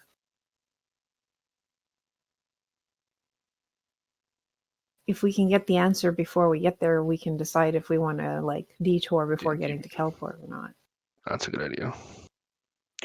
So Blacksley could write something like, there is a rift to the Blue Plateau on this island at these map coordinates. Yeah. Okay. I guess we could try being. I guess we could try being a bit more vague in terms of rift, because it might be a gate and not a rift. Oh yeah. There is something. A connection to. A connection to. To another plateau. Right. On this island. Yeah, that would work. Because we know that all of the connections to the other plateaus were kind of jury-rigged to the Blue Plateau. So finding some kind of rift, gate, ladder, whatever the heck, might be good. And if there isn't, then we know that we don't have to worry about going in that direction, and we can just keep going to Kalport. That sounds good to me, honestly. Okay, Right. so there is a connection to another plateau on the island at coordinates XYZ. Yeah. And you're going to have Blacksley write that. Axley, Yep. what do you think? Well, do you want to say at that location or in the vicinity of? Because then if it's not exact, if the coordinates are a little off. Because the islands are moving, yeah. Oh, yeah. Yeah. Within 100 miles, 50 miles, something like that. Yeah, within 100 miles, there's quite a few other things that could possibly be there. Yeah. I mean, we're only looking for a rift, so. But, how wide is a locate object spell? 1,000 feet. 1,000 feet. So within 1,000 feet of the island? Sure. The island itself is more than 1,000 feet, Okay. but It's a good way it's either to- on good way the to island or within 1,000 feet Right. of the island. Mhm. I mean, we're asking Or- about this island and specifically, not like. I think we have the right coordinates because we already like remapped the coordinates according to our knowledge of things being spaced that's out. only as good as the previous map was accurate.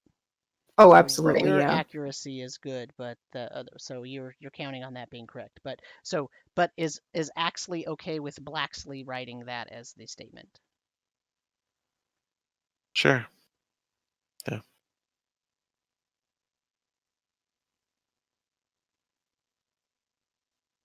Okay, so he writes it, and it starts scribbling.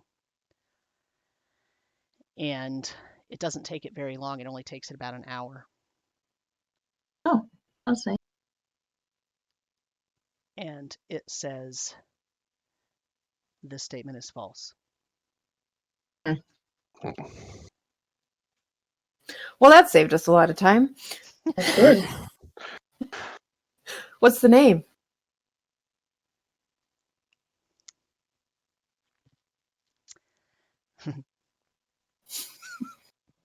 Uh-oh. That's the part Marcel wanted to know the most. Yeah. DM will make you pay for that. Cornelius Adram. No! No. Frigging House of Adram. God damn it. Oh my god! What? Okay. Neat. I knew the name was more important than the question. Well played. What?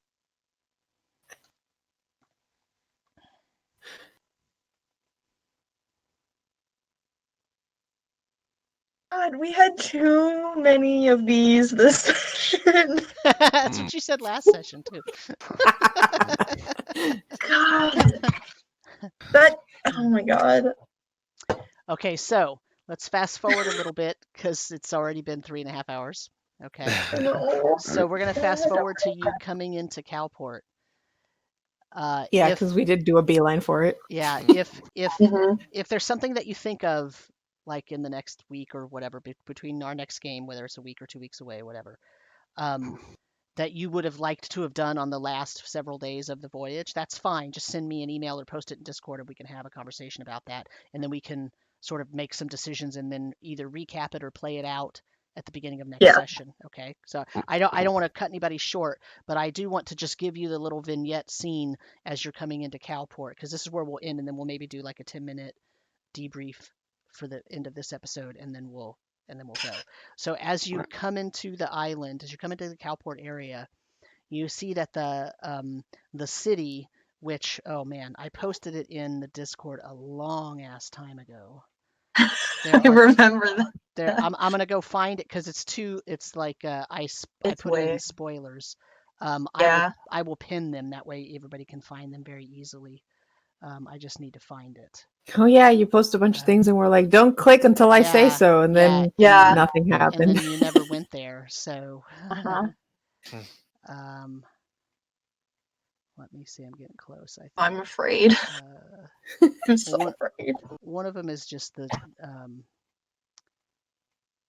the map, right? Oh, come on, where are you? It's been a long time. So long.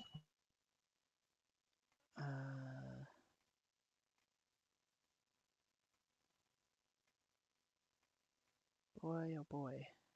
Come on, maybe I passed it. There needs to be a search. There is a search function. There is a search function. Let me see. It's February 2nd, 2020. Oh, is it? Okay. Yeah. Let's see. Wow, that was a long time ago. Yeah. Over 3 months ago. Okay, let me pin these real quick. Wow, that was a long time ago. Okay, so here's one. Do not open until instructed. The second one is the map of Kalport. So you should be able to just pin the first one, and then you can click on jump, and it'll take you to that area, and then you can scroll down to see the rest.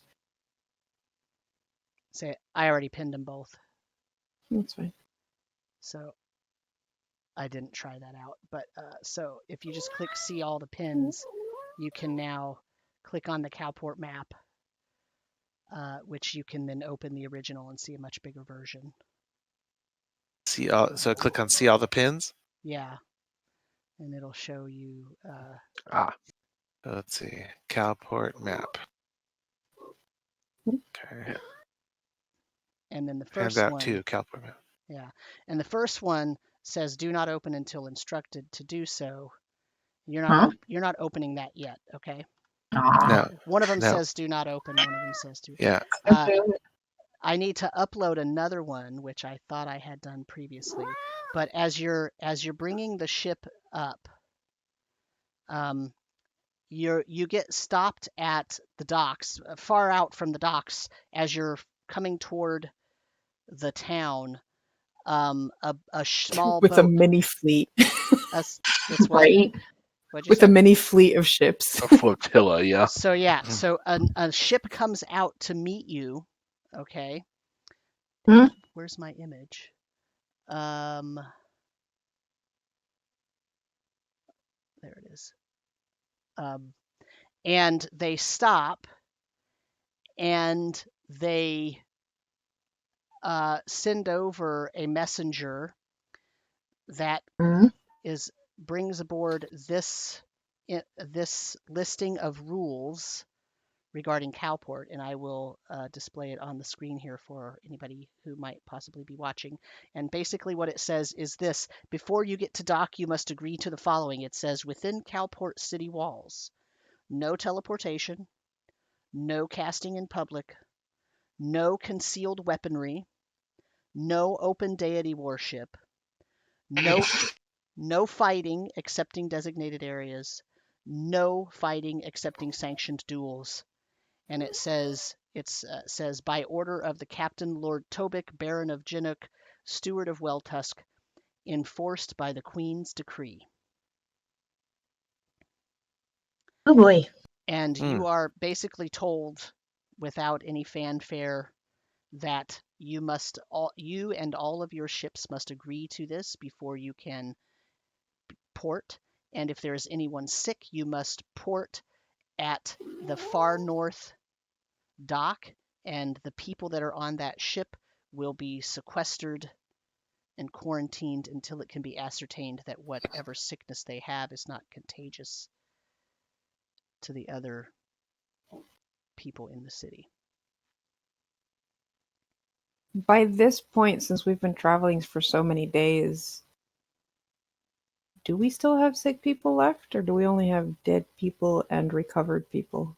Well, you have, so Imran only healed people that had no crab pieces. And I'm assuming Konos did not polymorph all of those people and cause them to die. No, he wouldn't have done that. Which means Sharkface's ship has sick people on it. So that Did we ship ever has try go. to? Did Emran ever try to remove curse on Sharkface? Sharkface I does don't not. think he wants Sharkface that. doesn't want his curse removed. Oh, His went off without a hitch. He has no problem. He is a Yeah. full-on controllable Right. shark. I mean, would Emran want to try that on the other sick people? Like, they have two options right now, as far as at least I see it. You either help them die and not continue suffering. Well, how long will they last?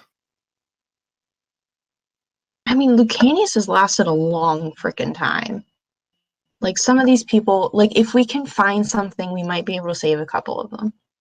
Okay, Not all so of in them. that case, we still have sick I say people, we- and that ship has to go to the north. Yeah, I say we send Sharkface to the north. Everything else is fine. As I tuck my symbol into my... Remember, the Haka are driving Sharkface's ship. They're Yeah. manning his ship, which means that part of them will be sequestered as well. right. So I'll instruct the Haka essentially. These are the rules we have to abide by while we're here. Some of them will have to remain on Sharkface's ship for the time being.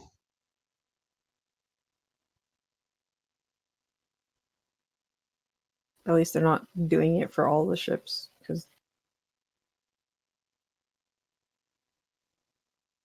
Because you don't want to be in the refugee camp for 2 weeks. yeah. Okay. I guess we can agree to the rest. I mean, it's not like we're casting. Not like no casting. Like I send a absolutely quick no message casting? to my dad. No casting in public. No casting in Right. public. So people can cast in the privacy of their own homes. Right. Right. Okay. Yeah, that would suck. Imagine not being able to use prestidigitation to turn on and off the lights. Wait, that's thaumaturgy. Anyways. So when you dock, the dock watch immediately comes to your ship. Oh, you're going to call your dad, Imran? Like on the Yeah, telephone? I just quickly... You whip out your iPhone and... Yeah. You're going to do a message? Yeah. Quick sending. Hey, Dad, we're here. Are you still in the quarantine camp, or are you out in the city? We're still in the refugee We're at the area. docks. Okay. That's what I wanted to know.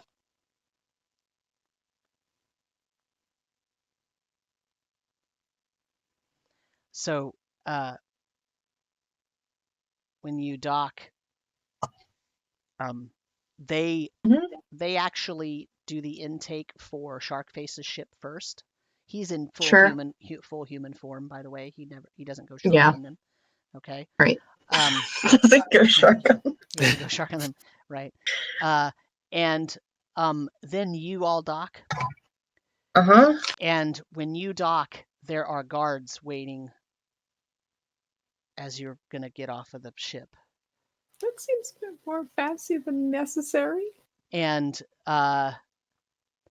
the one of the guards, these two guards are wearing like full...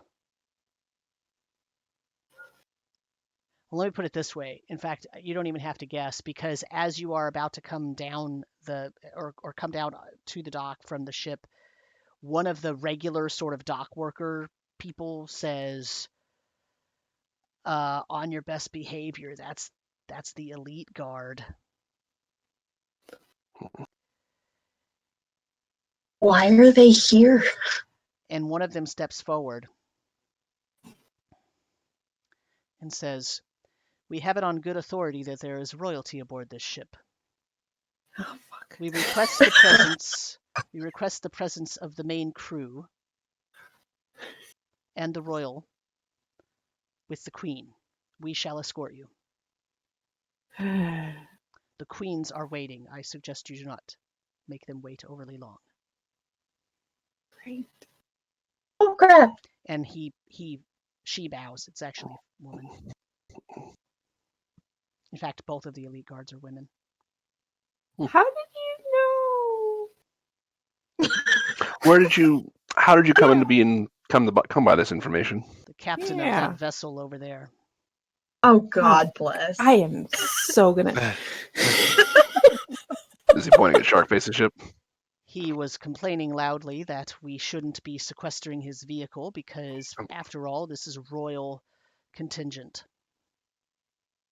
Oh boy. Nope. As the queens do not wish to unduly upset a royal contingent, we would ask that your entourage follow us. Great. Lead on, Marcel.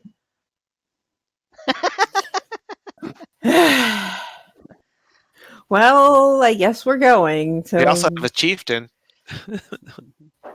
That's true. yeah. Yeah. You learn as you are being escorted to the royal palace. You learn the names of the queens, and this is where we'll end. One of the queen's names is Remethis, Remethis,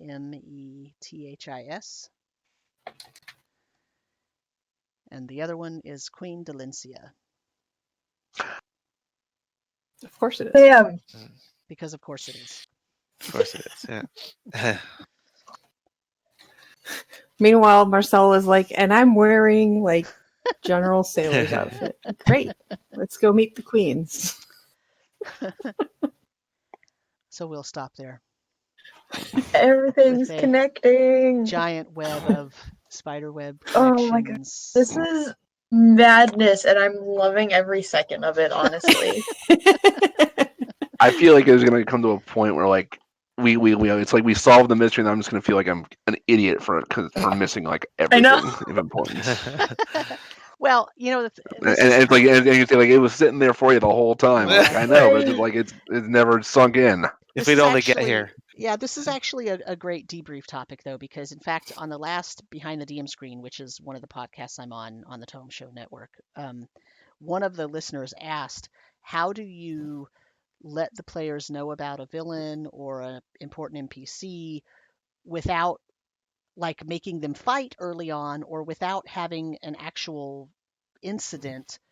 How do you give them the information also without having it so that the villain has to do like a villain monologue, you know, to tell the players like how do you fit in all the clues and all the information so that the players know enough to really sort of figure something out so that they don't have to get the villainous monologue at the end and finally learn everything? Like how? So I think it's a great debrief topic as well, because my answer, and you are all feeling this, my answer is just spew the clues, spew everything. Every chance you get, everything you find has something to do with something, right? You found a little nutcracker crab claw breaker thing. It has Ian Tarsis on it, right? Like, what the hell is that? Okay, well, that's related to something. You go somewhere, it's related to something, right? You accidentally shipwreck somewhere, now it's something that's related to everything has to happen, right? So that's my answer to that I just throw so many clues at you, so many names, so many pieces of information, so many that it doesn't matter if you don't get 80% of it, because eventually enough of it will build up that you do remember, that you'll be able to start piecing stuff together, and by the time the sort of climax of the whole thing happens, you'll have gotten the clues little by little over time, and you'll have gotten so many that you feel like you figured it out, right? That's the way to do it. If I hide every clue from you and you have to strive really, really hard to just find the clues, not even putting it together, but just finding the clue, then how will you ever find the clues? Because look, I'm a player in games too. I know how it is. 2 weeks pass, 3 weeks pass, and we don't have a session. How the heck am I supposed to remember every single thing that came out of the DM's mouth? Like, the DM has it all in there or in a book or in the notes, and they know exactly what's going on. The players don't know. That's the whole point of the game, is to give them enough clues that they can hang themselves. I mean, figure it out. No, I think you're right the first Right? time. So, you know what I'm saying, right? That's my answer, and that's not the way everybody does it, and it's usually not the way that published products are laid out, right? Like, published products are usually laid out, well, the party has to talk to this person to find this thing out. And the Yeah. way I do it is, you can talk to 5 or 6 different people or have 5 or 6 different interactions with objects that where you could find that information, right? Or something related to that information, because that way you can just get steeped in all the crap that's going on, and some of it's going to feel like it doesn't matter or it's a red herring or whatever, but it's okay, because eventually enough things will happen over and over that they start sticking, and then you feel like you're figuring stuff out. And that feels Well, more fun than withholding information, you know? Yeah, like a movie, right? A movie has a designed reveal point. Like, the movie doesn't want everyone to know right after the credits, the run intro credits, what's happening, and then the entire Right. movie, right? So they're using a whole bunch of tricks of very orchestrated, reveals of information up to a point where they're trying to control the actual point in which the audience goes, oh, okay, and everyone at once realizes it. But you can't control. You don't have that level of control in role playing in a role playing game, right? Because you don't. It's not all scripted when all the information is going to come out and what the players deduce from it, what they chase down. Yeah. So it's much more challenging. Like, yeah, because how do you? So you don't think there's anything that wrong with? It's better to figure it out early than late. I mean, Yeah. so if you consider it, what's the drawback of figuring it out early, right? Like, I You could have a clear picture of what you want to do. That's it. Yeah, I mean, I could have said no. The book doesn't let Blacksley write in it. Sure. Right. Like, I don't want you to find out he's an House of Adram member, or he was a House of Adram member, until way later, when it might make a big impact and have something, when you're making a decision. But, well, it might make an impact now, because now it's going to affect the future decisions, because that he somehow in his past life he had, like, maybe that's why the Raven Queen chose him. What did he tell you right before that? He said, well, either I was really good and I deserved to be chosen by her, or I was kind of, I'm on the line and I need to redeem myself. I don't really know, because I don't really have very many memories of it. It also gives us the tools to decide whether we really want to trust him with this knowledge, because before we don't know who he is. Now we know at least some of his backstory, so it's like, okay, knowing that, how much can we trust him, and what do we want to trust him with? Right. And like, I feel like, giving more information is not bad, because I mean, your climax for a campaign, it shouldn't be something that depends on that surprise element. If the surprise is the big thing, then maybe try working on it some more. Yeah. I mean, so just to be clear, some games that are designed like that, they can be okay if you know that it's a very specific, like sometimes some one-shots do that, right? Like, if you're doing an investigation, at the end, the climax is you finally figure out who did it, right? Or whatever. Like, that's fine. But if this is session like 22 or something, right? Like, now in podcast time, it's going to be like 32 or something, because I started making them 1 hour long, right? But overall, this is like our 22nd 3-hour session, or 4 hours now. That's a long time. If you didn't know anything so far, you've just been kind of on a boat trying to get to Kalport because they have a big library, like, you would be like, it's better to give you more information, because then you can decide what you want to do with it. Like, it builds up stakes, which is what makes role-playing interesting. I think that's the main point. Like, sure, you start in ignorance, and I'm kind of thinking of like one of the newer things that I'm running with 2 of you guys. And like, the whole idea is, you start from a place where the characters know nothing, but for the characters to get involved in the end game, you have to start letting them figure out a bunch of information so that it gives them a reason to continue on the journey of like the hero's journey that we're all playing by playing this game. I mean, it even happens in, say, I don't know, like Tyranny of Dragons, which is another campaign that I've actually read. Like, sure, it's a module, so there's a bit more railroading in terms of where the information is, but you have to build that stake for the character to care about continuing on that railroad to begin with, and not, I'm just going to go off and save these people from some goblins instead because I don't care about dragons. And said no one ever. Right. And there, there's another aspect of that too, and that is like, if I hide everything until the very end, it's not meaningful, right? It's just not meaningful. And then there's then there's a third aspect, and that is, for example, Imran's character, who started out as she wanted to find her mom. That was her main goal. Well, now we found her, right? So I had a decision to make.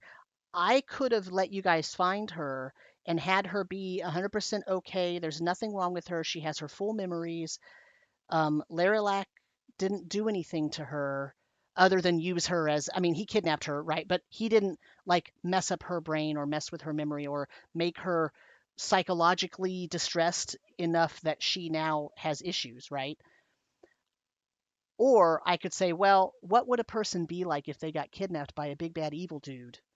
And even though she was rescued and it was by someone that she loves, and she's still sort of, whatever, but there's obviously some issues there that need to be resolved for her. So my choice was either make her totally fine and there's nothing wrong. And, like I've played in games where you rescue a bunch of prisoners and they're like just fine. And it's kind of like, really? They're just fine? Like, I don't know, they were tortured and, like, I don't think they'd be just fine. Like maybe after a while, but right when you rescue them, they might have adrenaline and they can fight, but they're not fine. Like nobody's fine after that, right? Like that's not kind of how it works.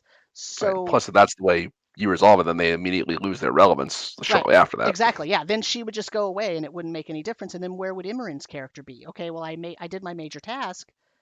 Well, now what do I care about? Like, do I care about maybe trying to go figure the rest of this out with you guys, or should I go back with my mom to Trastenfinn and try to make everything okay with my dad and try to heal my mom? Like, you know what I mean? Like it's, so there's some decision points in there from as a DM where I had to also weave in enough information that Imran would still be hooked and still have a need to do something else after her mom was rescued, because I knew that was going to happen relatively early in the game, that she was going to be rescued, right?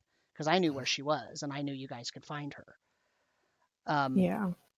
So I mean, it's a, I don't know,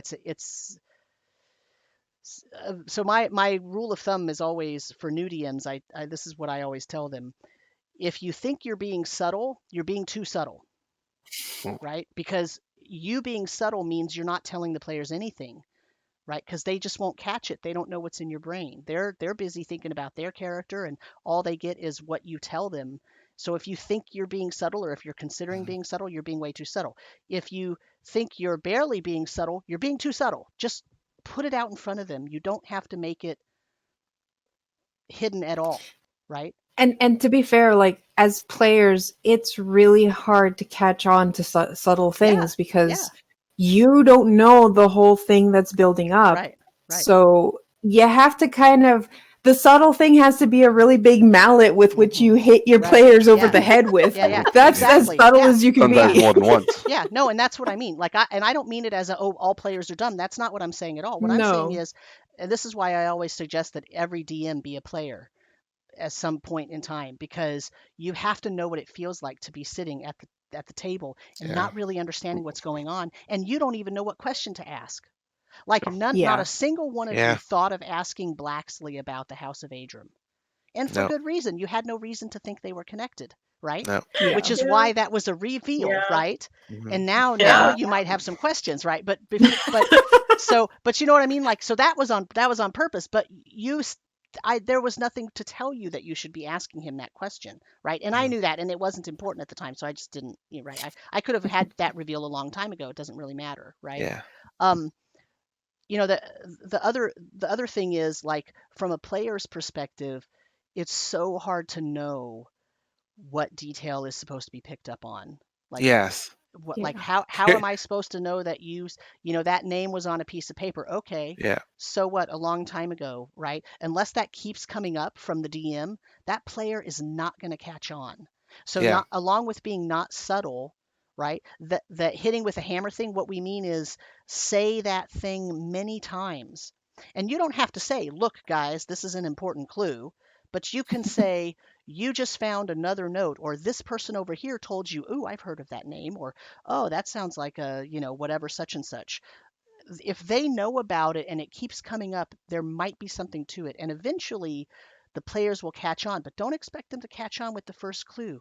No player is going to do that. No one is. I don't I mean, do and you have the different type of players, right? You have the player like Nina who writes down everything and has a bunch of notes. And then you have people who the only thing they wrote down was the quirky one-liner that they did during the session. Yes. And you have to, I'm not calling anyone out there. It's just something I maybe do. Anyways, so For you me, have to kind of like, yeah, that's why you have to get keep. lost in my own notes. There's too much to sort through, even with word searching. Yeah. Yeah. I mean, what comes to mind, it's interesting. I was thinking as you're saying that, Sam, and I was thinking from the player perspective, and it's like, it's easy to hide subtlety in a game where it's all subtlety. I mean, really, when it comes down to it, there's so much that's inferred and not spoken that builds the world. And so here's what I thought of. I thought of as the dungeon master, you have the blueprints and you can see the entire house, right? And as players, we just see the frame being constructed. And so it's really difficult from the player perspective it's to see that one thing, that one stick go in, and you go, oh, that's the one I need to focus on. It just gets lost in everything else that hasn't been perfectly fleshed out. But from the DM side, you might think, oh, I gave them exactly what they needed. How come they can't see it? Right. Yeah. I gave them every single clue once, one time, and in perfect order, so they should be able to put the whole entire puzzle together. It doesn't work. And then never refer to any of them again. Never refer to it again. And never really know the importance. So the other thing that also intersects with this that I was thinking of was the world knowledge part of it, right? Like I think also one of the difficulties of being a DM is being able to decide to tell the players something their character knows just because the character lives in that world. Yeah. Like in terms of Axley, I did it this session. I said Axley probably knows that notation that you're talking about because he's a lore master, right? Like his whole idea is he just wants to learn. And so he's been studying this entire game, right? His character, every moment that he gets, he's been trying to study all of the lore of the stuff that he's been exposed to, right? Like this is his dream, was to get off that stupid island and come find out more stuff about the world that's important.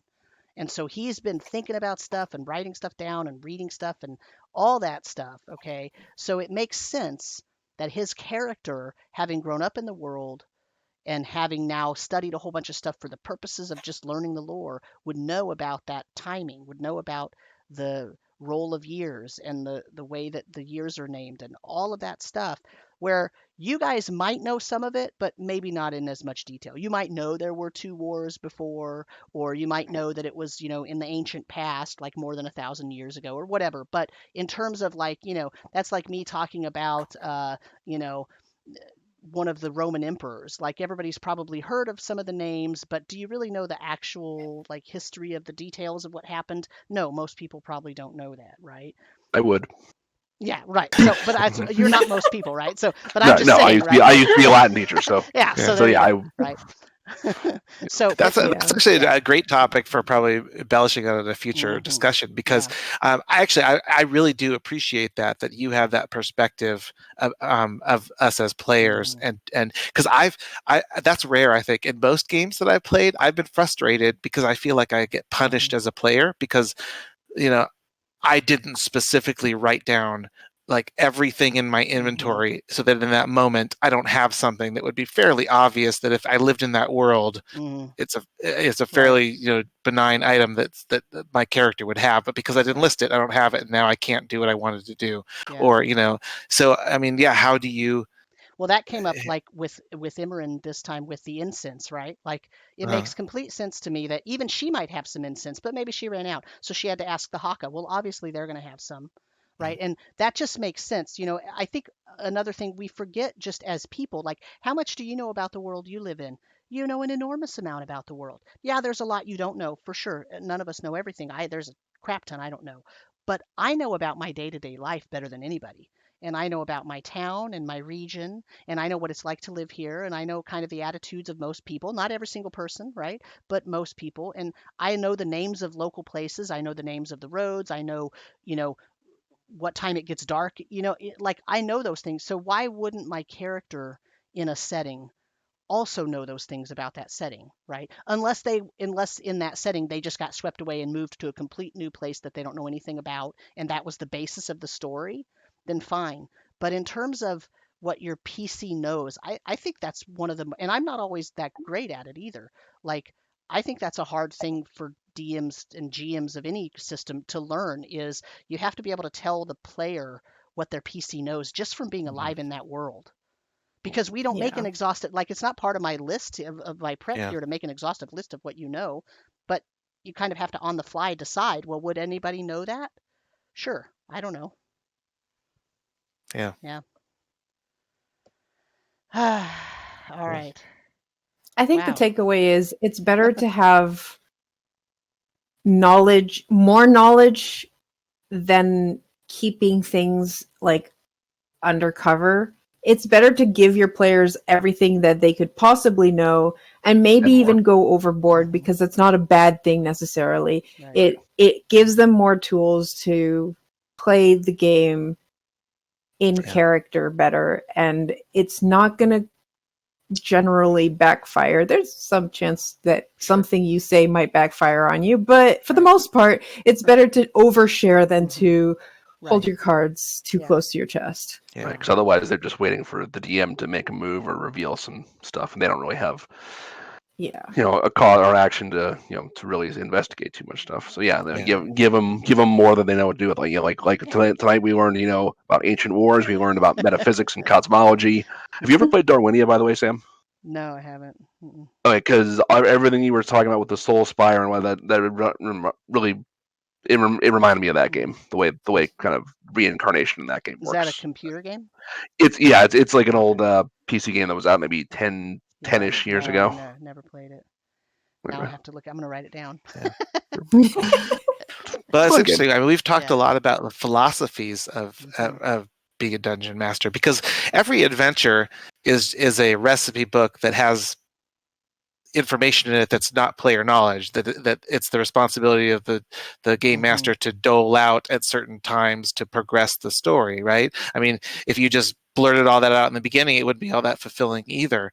Sure. But that's kind of what's missing. There's no philosophy guidance on how to really do it. It's just kind of assumed that, here's the pages that have all the information. Now it's on you to create a compelling narrative that the players navigate through.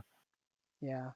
And that's probably a good place to end, because I think that's a difficulty of learning how to be a good DM/GM. And the problem is, and the reason why there's no sort of real philosophical framework that is because every group is different, right? Like all four of you are very thinky people, right?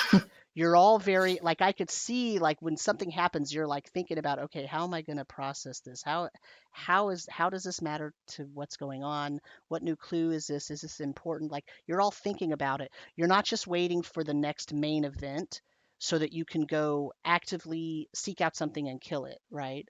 And that's not a statement about which one of those is better or worse, but if there was a different mixture in this group, if two of my players were very much more combat focused, we would be playing a very different game, right? And if all four were all combat focused, it would be a completely different game, even from the second one. So and I would be structuring a different game, right? Like it would just play differently. So I think the Yeah. reason there's no framework is that it depends on the group makeup. And I think that depends on the players. It depends on levels of experience. It depends on how open everybody is talking to each other about their game experience, right? I mean, like, let's face it, not every group sits around like this after their games and talks about this stuff, right? Like, it just doesn't happen as often, I think, as, right? DMs get together, right? And talk about shit all the time, right? We talk about, oh, what happened to this, and what I have this problem, and here's this thing. And I mean, I just told you I have a podcast called Behind the DM Screen. It's one of the most popular shows. You know, it's kind of a joke that, oh, don't talk about your game, don't talk about your character. Nobody wants to hear about your game, except that's one of the most popular shows on that network. Is Behind the DM Screen, where three of us sit around and talk about our games and what problems we had and what we did to fix it, right? Yeah. I mean, it's kind of the same thing Matt Colville does with his he does a like behind the scene thing for his campaign too. And it's also like, I've listened to it because as a DM, you learn so much from hearing other DMs talking about how they do things. Right. How they're on their game. But yeah, we just went through a whole session. I did not roll a single die, and I'm okay with that. Yeah, right. Yeah, no, I mean, I like this kind of game, which is interesting because it does bring up the fact that you can have an entire game fall apart if you have a mismatch between the game master and the players, right? If it would never work if you had a group of players that wanted to do a more analytical thinking game and the game master just wants to go to the next encounter. Right. And I mean, that happens within players too. Like, I have groups where some of them are more like this group, and then I have one or two that are more focused on the combat, and I can see them disconnecting when we have a session like what we had today, because that's not where their main interest in. So I have to like bake in some kind of encounter to keep them interested. Right. Yeah. And that's just the kind of thing you have to learn on the fly. Right. Right. How do I balance my session for my players? Right. I would say it's not necessarily combat. I've seen the variety of like streams like this that I've seen. They tend to go in two ways. They go two directions. Like, one is like the more not necessarily even combat focused, but just using all the actual player tools, rolling lots of dice, using your skills, stuff like that, using player abilities. And then the other one is more just like, it's like D&D is kind of like an old 50s radio drama type of thing. Right. Like lots of talking, lots of storytelling, not as much like actual using the mechanical abilities of your characters or in the game or whatever. Yeah. Yeah. I tend to be and this sort of, it's sort of how I used to be, and then I evolved into sort of a more modern DM, and now I'm kind of going backwards, because what I tend to do is, and depending on who you talk to, this is a modern idea or it's an old school idea, and that is that you only roll the dice if the chance of failure is important, right? Like, if the idea of failure has an interesting outcome, or if the chance is really high and the consequences are important, right? So you don't even bother to roll the dice unless that's the case, right? So when someone says, I look over there if I can see anything, right? You don't even have them roll a perception. You just say, yeah, you see this thing over here, right? Whereas some tables will, if you say, I want to look over there, roll perception. I want to look over there, roll. Oh, are you looking in on the shelf? Roll investigate. And that's just how. And I'm not. This isn't a derogatory statement. We're just talking about different types. I've played in all kinds. I've run all kinds, and it's all equally fun as long as the group matches, and that's what everybody wants, right? And I tend to favor this type where I try not to make everybody roll for every single thing. I just tell you, and that's very old school. That's how I started, right? Because there's a saying in an old school, in a basic D&D game, if you're rolling the dice, it's because you did something dumb, right? You accidentally opened the thing you're not supposed to look at, and now you're rolling a save, so you screwed up, right? Whereas if you didn't, then you're just asking the DM, I want to look over there. Do I see this? I'm going to be cautious. I'm not going to just walk up to it. I'm going to sort of sneak around, and I'm going to, and you sort of describe what you're doing, and that leads to a conversation between the DM and the player, and that's what leads to the outcome, rather than roll perception or roll. That's what happens when you have a system that doesn't have a skill set to it, right? Like basic D&D, there are no skills. You just have your attributes, and that's it. And here you have skills in 5th edition. So we do have skills, and sometimes they're important. Most of the time, they're not even important to me, though, because it's sort of like, well, Is that reasonable? And yes or no? I mean, of course, in combat, we're rolling dice, but other than that, unless there's a real important risk of failure or something, it kind of doesn't make sense to roll the dice. Hmm. I mean, look, if somebody's saying, well, I'm going to spend 3 hours searching for that secret door over there, I'm just going to say, okay, you don't find it after 20 minutes because there's nothing there. Or, yeah, you know what? You search, there's something there. It looks like a secret door. It took you 30 minutes to find it, right? Like, why have you roll perception if you're going to spend as much time as you want in order to find it? Yeah. Yeah. I've been trying that out more. But I also figure that, like, for me, like, making the DCs and stuff kind of has always been like too complicated for me. Mm-hmm. And I noticed that my style of like, if I make someone roll for it, it's because of I'm looking for a degree of success more than whether you succeeded or failed. Mm-hmm. Just, oh, you rolled really high, so you found this much, or you rolled low, so you see what a normal person would see when looking through this place. Right. And not or so it much, took you longer versus taking you or it shorter took you amount of longer time. or Yeah. whatever. Yeah. Like but not so much like binary, you passed or failed, because that would require me selecting a DC. Mm-hmm. And then there's a chance that, hey, there were some clues in there that I really want you to find. So Right. those you're going to find anyways, because I need you to find them. Right. But let's see if you find something else. Yeah. That kind of ties back to the old concept of like what was it, like taking 10 or taking 20. And essentially, you don't roll. Just so you take as much time as you need to succeed, and then the game says, okay, you succeed, and this is how much time it took you, and here's what maybe happens in the meantime. Yeah. Like I've seen in so many modules, like not official modules necessarily, but so many modules where they put stuff that has a succeed or fail with a DC, that if they fail, it kind of stopgaps them. Right. And you can't continue the adventure because they failed. So now what? Yeah. Right. And that's not fun. Like, oh, you didn't open the door. Right. There is no way past this point. Yeah. So now what? You're just gonna go home? Yeah. We talked about like. Go ahead. So we talked about like a little bit, I think a couple sessions ago, about like the concept of failing forward, where it's, even if you're trying to do something that you don't succeed on it, it's still, the failure still leads to some other route of investigation, or something that still lets you progress and try to move forward and make some kind of progress. You fail to open the door. The floor below you breaks, and you find a tunnel. Good. Yeah. Right. I played a campaign once with a system called Trail of Cthulhu. I don't know if you're familiar with it. It was very unique in that it tries to address this problem, because in Call of Cthulhu, it's a very interesting game where there's a lot of clues laid out, and if you fail to get any one of those clues, you're missing a major component of solving the problem. So the way they tried to get around that is you have these points that you spend that are allocated to different skills, and they're basically like automatic success points, and you just make a choice that, oh, this one lets me pick a lock. So I spend one of my pick a lock points and I automatically succeed, and I pick the lock and I get whatever clue is associated with it. So it's trying to like alleviate the dice roll that goes bad, and then you just have to know in what circumstance to try to use your points.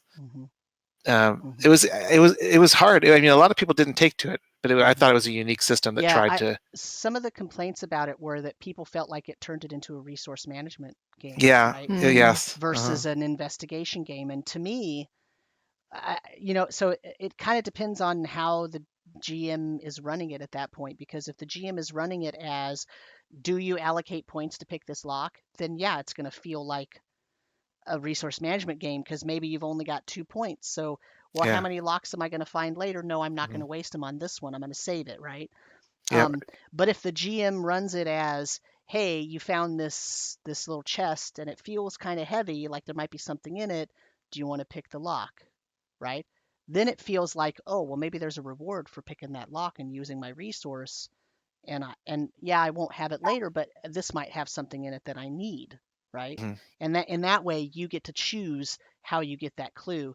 And it's one of those games that has people either love it or hate it, I think. Because of that, because it turns it into, it's very different from Call of Cthulhu, because Call of Cthulhu is a D100 system, and you roll, and if you don't make it, you don't make it. Like, it's just like D&D kind of in that way, although very different setup and theme. But Yeah. You know, it has. And I can't say I loved it because it Yeah. kind of went one of two ways. You either had players who just would spend like crazy and get it, and then they would run out of points, and then because Right. the points were like few and far between to get them back. So it did lend itself to thinking of it more like these are precious resources I need to hang on to and only spend when it's the the risk reward is at the highest. Right. And so otherwise you have the players who like are spendthrifts and they don't spend, Right. and then they're still not meeting the goal, which is they're not making successes because they're too afraid of running out of resources. Yeah. See, and in that case, it's up to this is another GM point, right? In that case, it's up to the GM to try to lead those players to the understanding that they really should spend a point, right? Like you really should be using your resources. That's why your character is there, right? So you should use those resources. And if they're getting to where they're using their resources and they're using them up too fast, that's when it's to the GM to sort of train those players. Okay, well, here's my clue. Yes, you could use that pick lock skill, I mean, just as an example, to pick this lock, or you all could try to find another way around this locked door, right? Like at least search for something else rather than just use your resource right away. Like try to search somewhere else or try to find another hidden passageway in this manner or whatever, right? And if sometimes that kind of leading works and sometimes it doesn't, right? So I feel like that goes right. We went like a big circle, but that comes right back down to give more player information, give more information to your people. Yeah, for sure, absolutely. All right, I think that's a good takeaway to stop on because I've already kept you all until way late now. But so I want to thank our listeners / watchers for listening / watching. And thank my players for being such awesome players and having such great discussions. And I think we will all just say goodbye. Bye. Bye. Bye. All right, so let's go to the thank you for watching. There we go.